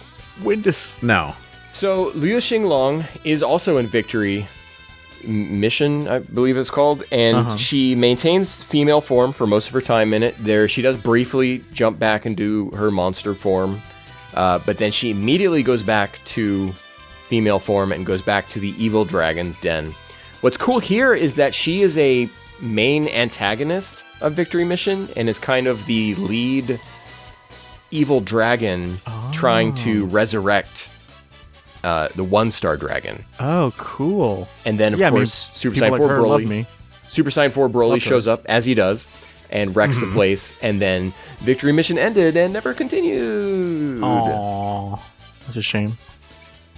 Just fun that, like, she is such a memorable of these dragons that they took her and said, all right, main antagonist. They really went like hard on her design for like the woman, the female version. Like it's really cool. Yeah. I'm telling you, she does way more in Victory Mission than she does in this episode of GT. Very monster of the week, man. It's unfortunate, but. And that's it for Who's That Dragon. We'll be back. I did find it in 2 weeks with more. Ooh. I did find out who it was. It's Wands sang Machine Gun Kelly's song. Funnily enough, it's their third vocalist. Is their debut song with this new vocalist is this song. And they were active from 1991 to 2000 and then reunited in 2019. And they're continuing. So are they teaming up with Machine Gun Kelly? I say as if I know who Machine Gun Kelly is. Why are you making this Machine Gun Kelly reference? What am I missing here? Because the name of the song is colloquially known as Machine Gun.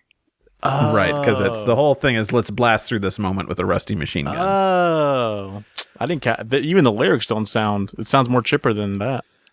I mean, Sabitsuita machine gun de ima wo uchinoku. Yeah. You got it. You got it. Jam. It's a good jam. It is a good jam. So that's on my bread.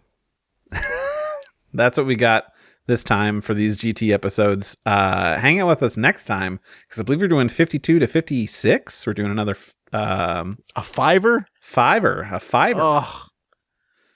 Don't watch it all in one time. That's what I can say. Are we doing a fiver? I believe we're doing a fiver and then 4 and 4. Well, we'll figure it out during the break, and then if it's not, then we'll let you know. Okay, sounds good. But we will be right back after this.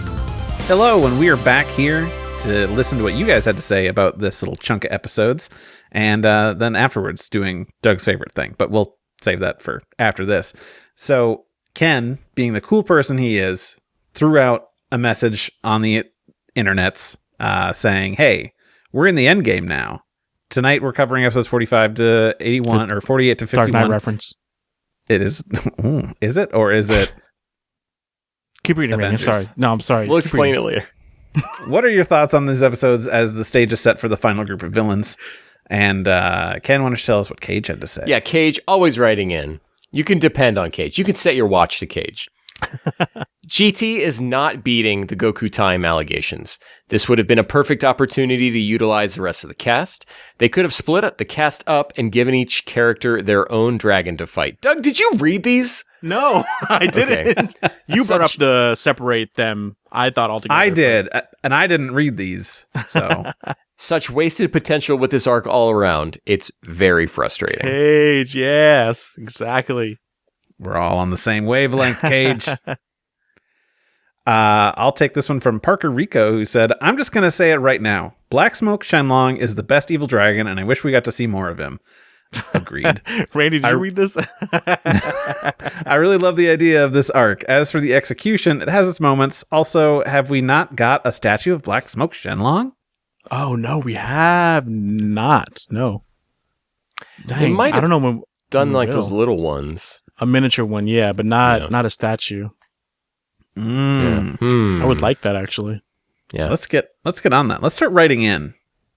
They're Not a whittling writing down. campaign. They got to get there eventually. They're running out of characters. I know. You can always print a new Goku. That's true. We've got Jason Rufy at Kawaii 3D Rufy, a brilliant concept that retroactively adds consequences to every cheated death in the series, holding the entire cast responsible for a group of villains that feels thematically appropriate for the series' conclusion. Too bad it's wasted on a Monster of the Week format. Yeah. Ah, Douglas. Also, we can acknowledge how the writers completely abandoned Trunks once the story shifted back to Earth. It's very strange seeing him still so prominently featured in the opening. Yeah. So he was still, he came back at the end of the baby arc.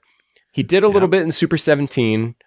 But yeah, here it's just like, he's got a company to run, you know? Yeah. He's I guess. Yeah. Well, they cleverly got away with it by having everyone think Goku's going by himself and then Pan running away to sneakily join him later.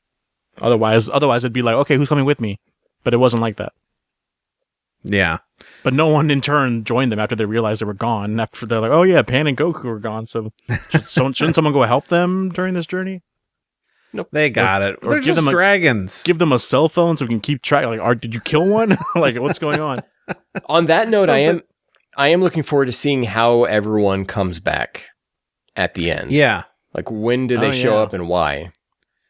Yeah, Right. I guess that's when they want to blow their load. But I would have liked it way better, like Cage said, like during this whole thing, everyone had their own moment. I swear I didn't read these before. I did not. This could have been a grand tour of the series history, Right, and just like going to visit all these people. But no, it's Just Goku time. No grand tour to be seen. So we're gonna do trivia, and like always, trivia provided by Zenpai. And we have a correction to make. I have a correction to make because I set forth a rule a few episodes back, and then in the intervening time, I changed that rule. So we're going to go back and we're going to make sure that we canonize that first rule, which is you guys get a point if you get an answer right. If you guess, if we've already talked about what the question is going to be, Zenpai loses a point.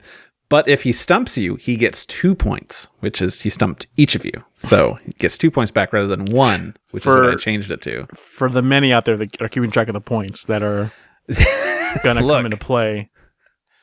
You don't know. There could be surprises. I do know. Are you going to go back and count all those points?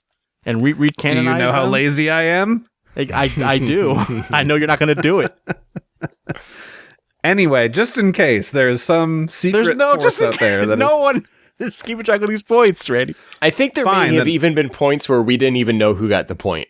We just went forward. They're just like, give Doug 0.57 points. And then the points don't matter. Yeah. Either way, I owed it to Zenpai. He checked. He's like, don't I get 2 points for this? I was like, I don't know. Do you? And he went back and listened to episodes. He's like, yep, you said it here the first time. I'm like, okay. I just want to put the correction out there and do right by our trivia deity, Zenpai, who so graciously takes time out of his days. Did you have him sign a contract that was like, every point you get money? Like, is that why he's keeping track of making sure everything is up and up? If he gets back to 0, he gets a car out of me. So, like, you guys gotta keep talking about stuff. No, you can get cars for like $50. They just won't run. So they won't run. Yeah, that's your loophole. Toyota. Don't tell him. Don't tell him my plan. All right. Question number 1. You guys beep, buzz, hold your hand up, whatever it's going to take to get my attention. The Kaioshin can apparently talk to the group gathered at Capsule Corporation. What can they not do? Yeah, he can't kai over there. That's correct, but that's not what he has written here. That's too vague of like, what can't they do? Their taxes? So it is. It is in relation to communication, I'll say that. And so that way you both can answer now. Can you repeat the question then? Sure. The Kaioshin can apparently talk to the group gathered at Capsule Corporation. What can they not do in terms of communication? Oh, yeah, moderate their audio levels. That's true. Okay, Randy, you just got to tell us what the answer is. Okay, fine. So Zenpai's answer is talk to many people in many different places at once. In the final episodes of Dragon Ball Z, Kibito Kaioshin says that, unlike Babidi, they cannot do that. Okay. So and that's when Kaiosama comes into play, because it's like, I can do that, and then that's when they talk to the world through him. Oh. Now let me ask you a question. Did that happen in this episode, or in this batch of episodes? So that's minus 31, no less than 31 points from Zenpai. No. I'll give him the plus 37 points from. So that's plus 6? Take them from me. I said no less than 31. No so less. Really, than, the number the same could amount be... of pan boyfriends that she's had. Yeah. Here's what I'm going to do for this question. Nobody is gaining any points because Ken gave 2 correct answers that were not part of the actual answer here. So nobody's gaining, nobody's losing. But I'm giving Zenpai an attaboy because that was a good question. Hey, how many points is an attaboy worth? Yeah. No, he doesn't get... It's not a point correlation. He now has like negative 12 and 1 attaboy. I'm doing my own point system. There's a new currency that's been added I love to the game. I love how Randy starts us off very serious. Okay, guys, here are the rules. We're fixing the rules. These are the canonical rules. And we're already off the rails. I'm giving him like Stanley Nichols over here. But it made me think about something that I didn't think about. That's what I love about the Zenpai questions. Yeah. That's true. That they can't do that. Like, it's the whole point of the ending of Z is that the whole point. That's great. All right, back on the rails. Question 2. When Bulma is trying to shift the blame onto Goku, there's a brief flashback showing her riding Capsule Corps motorbike with Goku. What number is that capsule, i.e. the number on the side of the motorbike? Doug, you're holding up. 9. You got it. I had it in the screen the whole time. No, I can't see that. I answered it before. It's right there, baby. You were like, I don't know. No, he wasn't. Ken knew what he was pointing at, and I pointed at too in my mind because I just purchased that. Guys out there looking for SH Figure Arts, they just reissued pre-orders of that bike for Bulma for only $60. Doug was looking at my homework the whole time. All right, who gets the point here? It's not Zenpai. Which one of you gets the point? Rock, paper, scissors. Snorlax. Snorlax gets the point right there. Yeah. He needs and a gold. It. He gets a point and a gold star for effort. You know, I'm surprised I got the 9. Honestly, I'm just thinking of the bike that I just bought. I just pre-ordered. Like, it's a 9. I'm gonna get it in 6 months. It's a 9. Next question. During the montage of natural disasters caused by the evil dragons, which one was the first one shown? The first natural disaster. Shit. Isn't it the first dragon we see? I know this. I know the second one is electric. Why didn't he ask the second one, Senpai? God.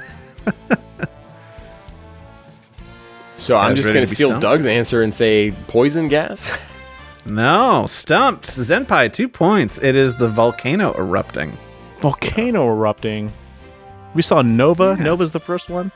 Now, we did reference a volcano erupting, so really, can we minus 1 of those points away? But it wasn't in reference to Zenpai, so it's kind of like a 0.5 situation, point-ish thing we're doing. We kind of did, kind of didn't. Schrodinger's point. Schrodinger's point. Nobody gets points. Or everybody gets points. Next one. During the same montage, which dragons never have their Dragon Balls clearly visible? Which dragons never have? How their could we dragons know then? visible?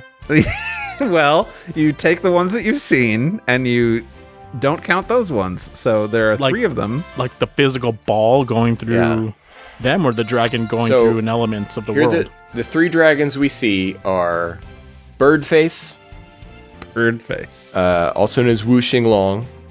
We see Lu Xinglong's quote-unquote true form, and then we see one of the 2 twins, one of the 2 brothers. Oh. However, Spoilers. because they have not been named yet, how could I know which star dragon they are? Yeah, Senpai. We're not future seers. All right. Unfair question by Senpai. No points for this one. I would say that's but the correct. moms out there get 5. So the answer would be the 1, the 3, and the 4-star dragons are not visible. Next question. The According to one What star are their dragon? what are their dub names? the 1, the 3, and the 4, I don't know, man. The 1-star dragon is not in this episode. Yeah, which dragons never have their Dragon Balls clearly visible? During the same montage when they were showing Okay. the natural disasters See, and so on. That's not how I read. Oh, you were naming the ones saying we that. did see? I thought that we see them, but then you can't see like what star Dragon Ball they have. I don't know, man. I just read what It's a how very worded. confusing question. I don't understand. Yeah. All right. In his hubris, Zenpai has gone mad. Senpai is trying to Senpai too hard. Yeah. All right. Next one. According to Giru, how much safer would it be for Goku were Pan not to stick around? Doug. I was going to grab the radar. 70%? You got it. Yeah. Doug gets the point. Hell yeah. Next up, what is the 2-star dragon's finishing move name? Oh, that is minus points for Zenpai. That is minus. We got it on the ball. So per se. now here's a fun fact. In the episode, he says Dragon Daishindo, but in the guidebook, it's called Liang Xinglong Daishindo. Oh. You Can you out tell me what Senpai Daishindo which is? gives him extra Senpai points. He's got How an m- English translation here. So How- Daishindo is. It's just like a karate thing. Yeah. Like dishwasher? Okay. Because he's 'Cause it's cycling through. the Liang Xinglong's great vibration, which Dai being great, but Great Shindo I didn't know. vibration. But I'm sure that this is the correct one because it's also the right dragon. Which dragon are we talking about? The 2-star. Yeah, what is that one? Give me a description of Greeny. what they look like. He's Greeny. green. Okay, thank you. Yeah. Okay. This is how I need you to talk to me for the Ava podcast when Yeah. you're explaining things. All right, this one's pink, and this one's sometimes red. Yeah. Okay. Gotcha. Gotcha. All right, next one. What Japanese custom is on full display in episode 50? Oh. Was it the third one we saw? Third episode? Yes. Yes. Is it giving Japanese drinks to young people? Oh. No, it is not. Not according to him, anyway. It might be. The third one is with the red giant monster. What Japanese custom? We are in a city. Yeah. There's traffic lights. Windmills. Am I getting There's close a or no? dam, or is that a different episode? All right, so I'm going to move on. That's the right answer episode. that we have here is no crossing the road when the sign is red under any circumstances, even when there are no cars around. Apparently, that is a custom and not just a social moray or anything of the sort. It's custom. Zenpai is out of control. This is wild. There's Mad with power, this man. This is the animators not wanting to draw moving, so they're just like, oh, red light. Next question. What is the name of the drink advertised on the vending machine Pon tries to buy some juice from? Minus point. You did it. You did it, Ken. You did it. You feel validated? I don't care how many points I get. It's about taking points away from Zenpai. That's the name of the game, baby. Here we go. Next question. What is written on the juice can the old couple gives to Pon? No! Get him! Was I right? Was it dragon, bird, dragon, water? Because I didn't pause. I'm looking at the kanji, and that looks like bird. I don't know the kanji for dragon, and that is the kanji for water, but it's uronosui, which means not even oolong water. It's not even in English, and you guessed it. But, yeah. The dragon Oolong water. Uronsui, meaning oolong water. But, yeah, it looks like the kanji for bird, and then one that I don't recognize, and then water. So, I don't know, because you said something different than what the answer is there. Ken is on a mission. He is going to find out if he is right or wrong. Yeah. Dragon, bird, water. He is going to slay the trivia god with the power of friendship and knowledge. It'd make more sense that it was the dragon bird instead of the oolong, because the oolong episode was the episode before this one. I mean, dang, that sure does look a lot like the dragon kanji, so I say you got to give it to me for that. Wait, no, it is. Yeah. It is the same kanji. Give it away from Senpai, you mean? Yeah. No, it's Could the be same the other kanji. reading. It is Dragon Imperial. Well, it's a different reading, but it's the kanji most frequently used for dragon in context Gotcha. of like Shenlong. You might get a better look at it, because doesn't the dragon crush it? Like he steps on it? There's a close-up shot of it. Well, it drops to the ground and then you see it for like a split second up close. No, he like steps on it. I remember it being like funny because he's small. All right. But So it's the I'm same going to size. say, from my point of view, making the umpire, I don't know, decision that you guys talked about it. So that means negative point. So good job, Kenneth. Next up, when the 5-star dragon first increases in size, there is a building nearby, right behind Pon and Goku. What is written on it? This is not one we talked about. Panya? Ken Whoa, Ken's got it, though. knows it though. Panya. Yeah. And I Meaning almost saying- brought it up. Ken no longer wants points. Sorry, Ken. You only got points instead of taking away points. It's in my notes, just the word Panya in Panya. quotations. You put Panya and then actually like I'll know when to use it.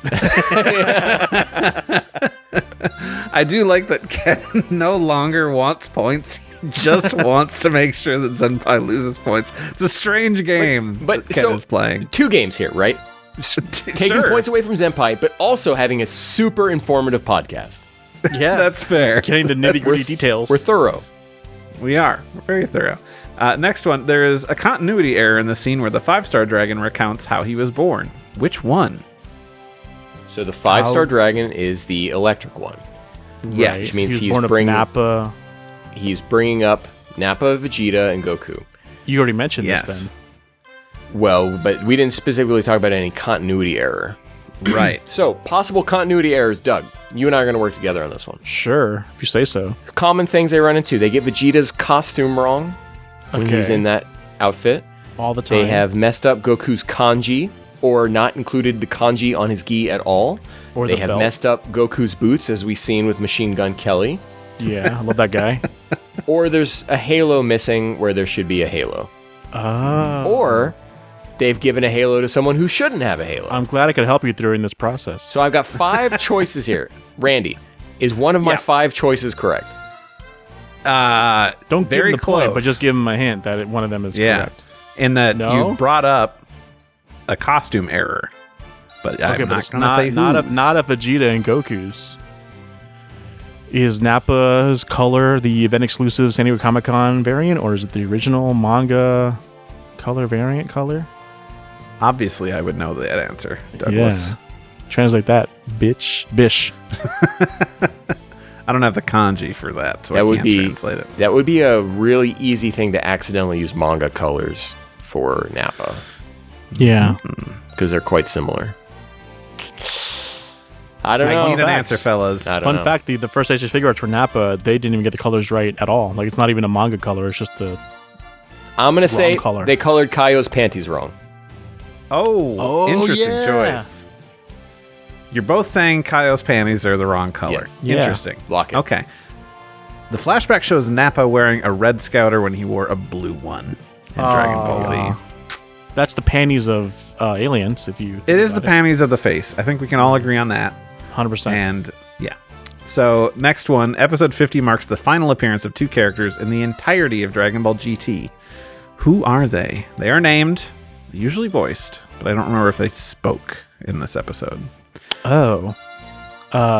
Gull and Bish? No, that's 51. So Is 50. this something stupid like one of them's the dragon himself? No. Okay. People that have been around before. Oh, so 50 is the mark of the last time we hear Or No C, way. can't remember. Chi-Chi and Videl. There's no way. Is that even the right episode? Yeah, that's the right episode. We never hear Goku and Pan speak ever again. They're silent protagonists from It, here on yeah. out. Man. Who else do we see in this episode? I will give you a hint. I'll narrow it down. They are not male characters. So then it's one of the women in that room. Or two of the There are women. two in that room. characters. It's not Bulma. Videl sounds like a right answer.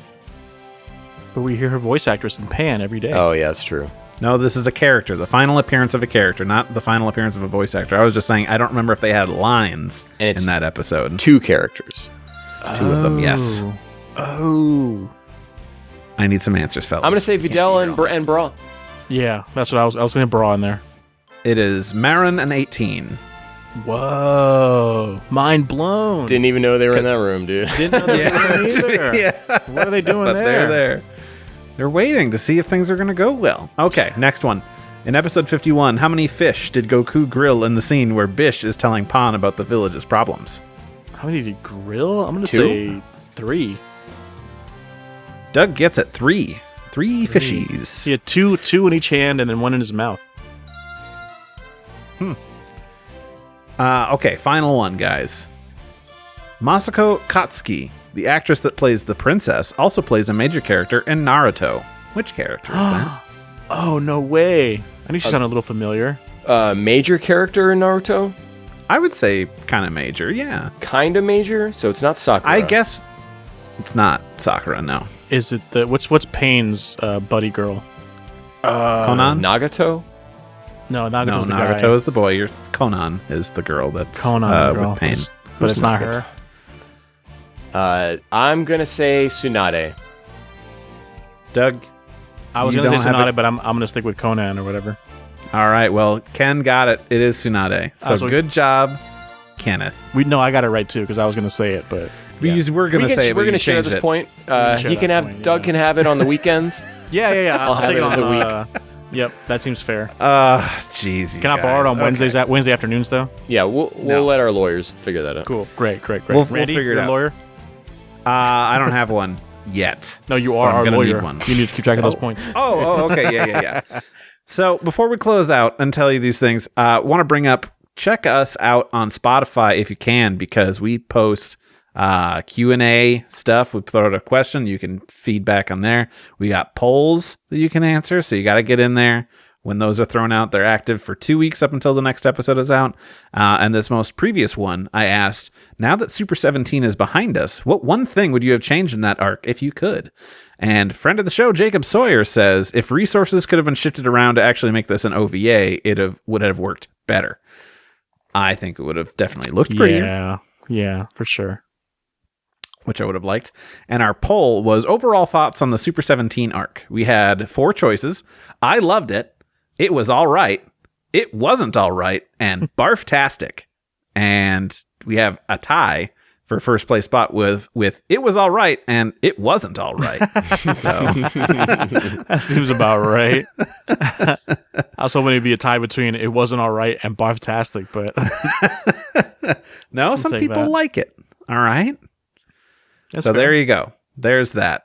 Thanks for listening. We love interacting with you guys and keeping you in the conversation, talking about our favorite franchise in the world. You can post at us on our socials at We Got a Pod, and you can email us at wegotapod@gmail.com. Thank you to Rifti Beach for letting us use his track, Kakarot Theme Hip Hop Trap Remix. You can find that and other great music by him on his SoundCloud. Ken, where can the people find you? You can find me at Detective X. I just posted a new fan art that's doing endgame numbers of Cell celebrating Sparking Zero, much to Moro and Gas's Dude. chagrin. Why so serious? Name the movie. Oh, dude, I don't know. It stumped me. Okay, I got you. Got him. Got him. Point to Senpai. You're so generous. Randy, where can the people find you? You can find me at Saber_Breaker. And you Doug. can find me at Jabaz Doug. So I'm going to wrap this up real quick because I can tell Randy, he's like pressing us for time. He's like, all right, guys, this trivia ain't got a trivia itself. So guys, I just didn't want to spend any more time waiting for you guys deliberating. I'm still mind blown about 18 and Marin not being a. Can we spend a half hour talking about that? Can we talk about a half hour about that? Thanks as always for listening. If you enjoyed this fun episode, be sure to tell your friends. We want to get as many people in here talking and chatting, and we'll interact with you in the comments and on Twitter and everything. And of course, read your comments on the show and everything. So thanks as always for listening. Like, subscribe, review, do anything else with a link that you can do. And we'll catch you matinator. Thank you. Bye. Bye.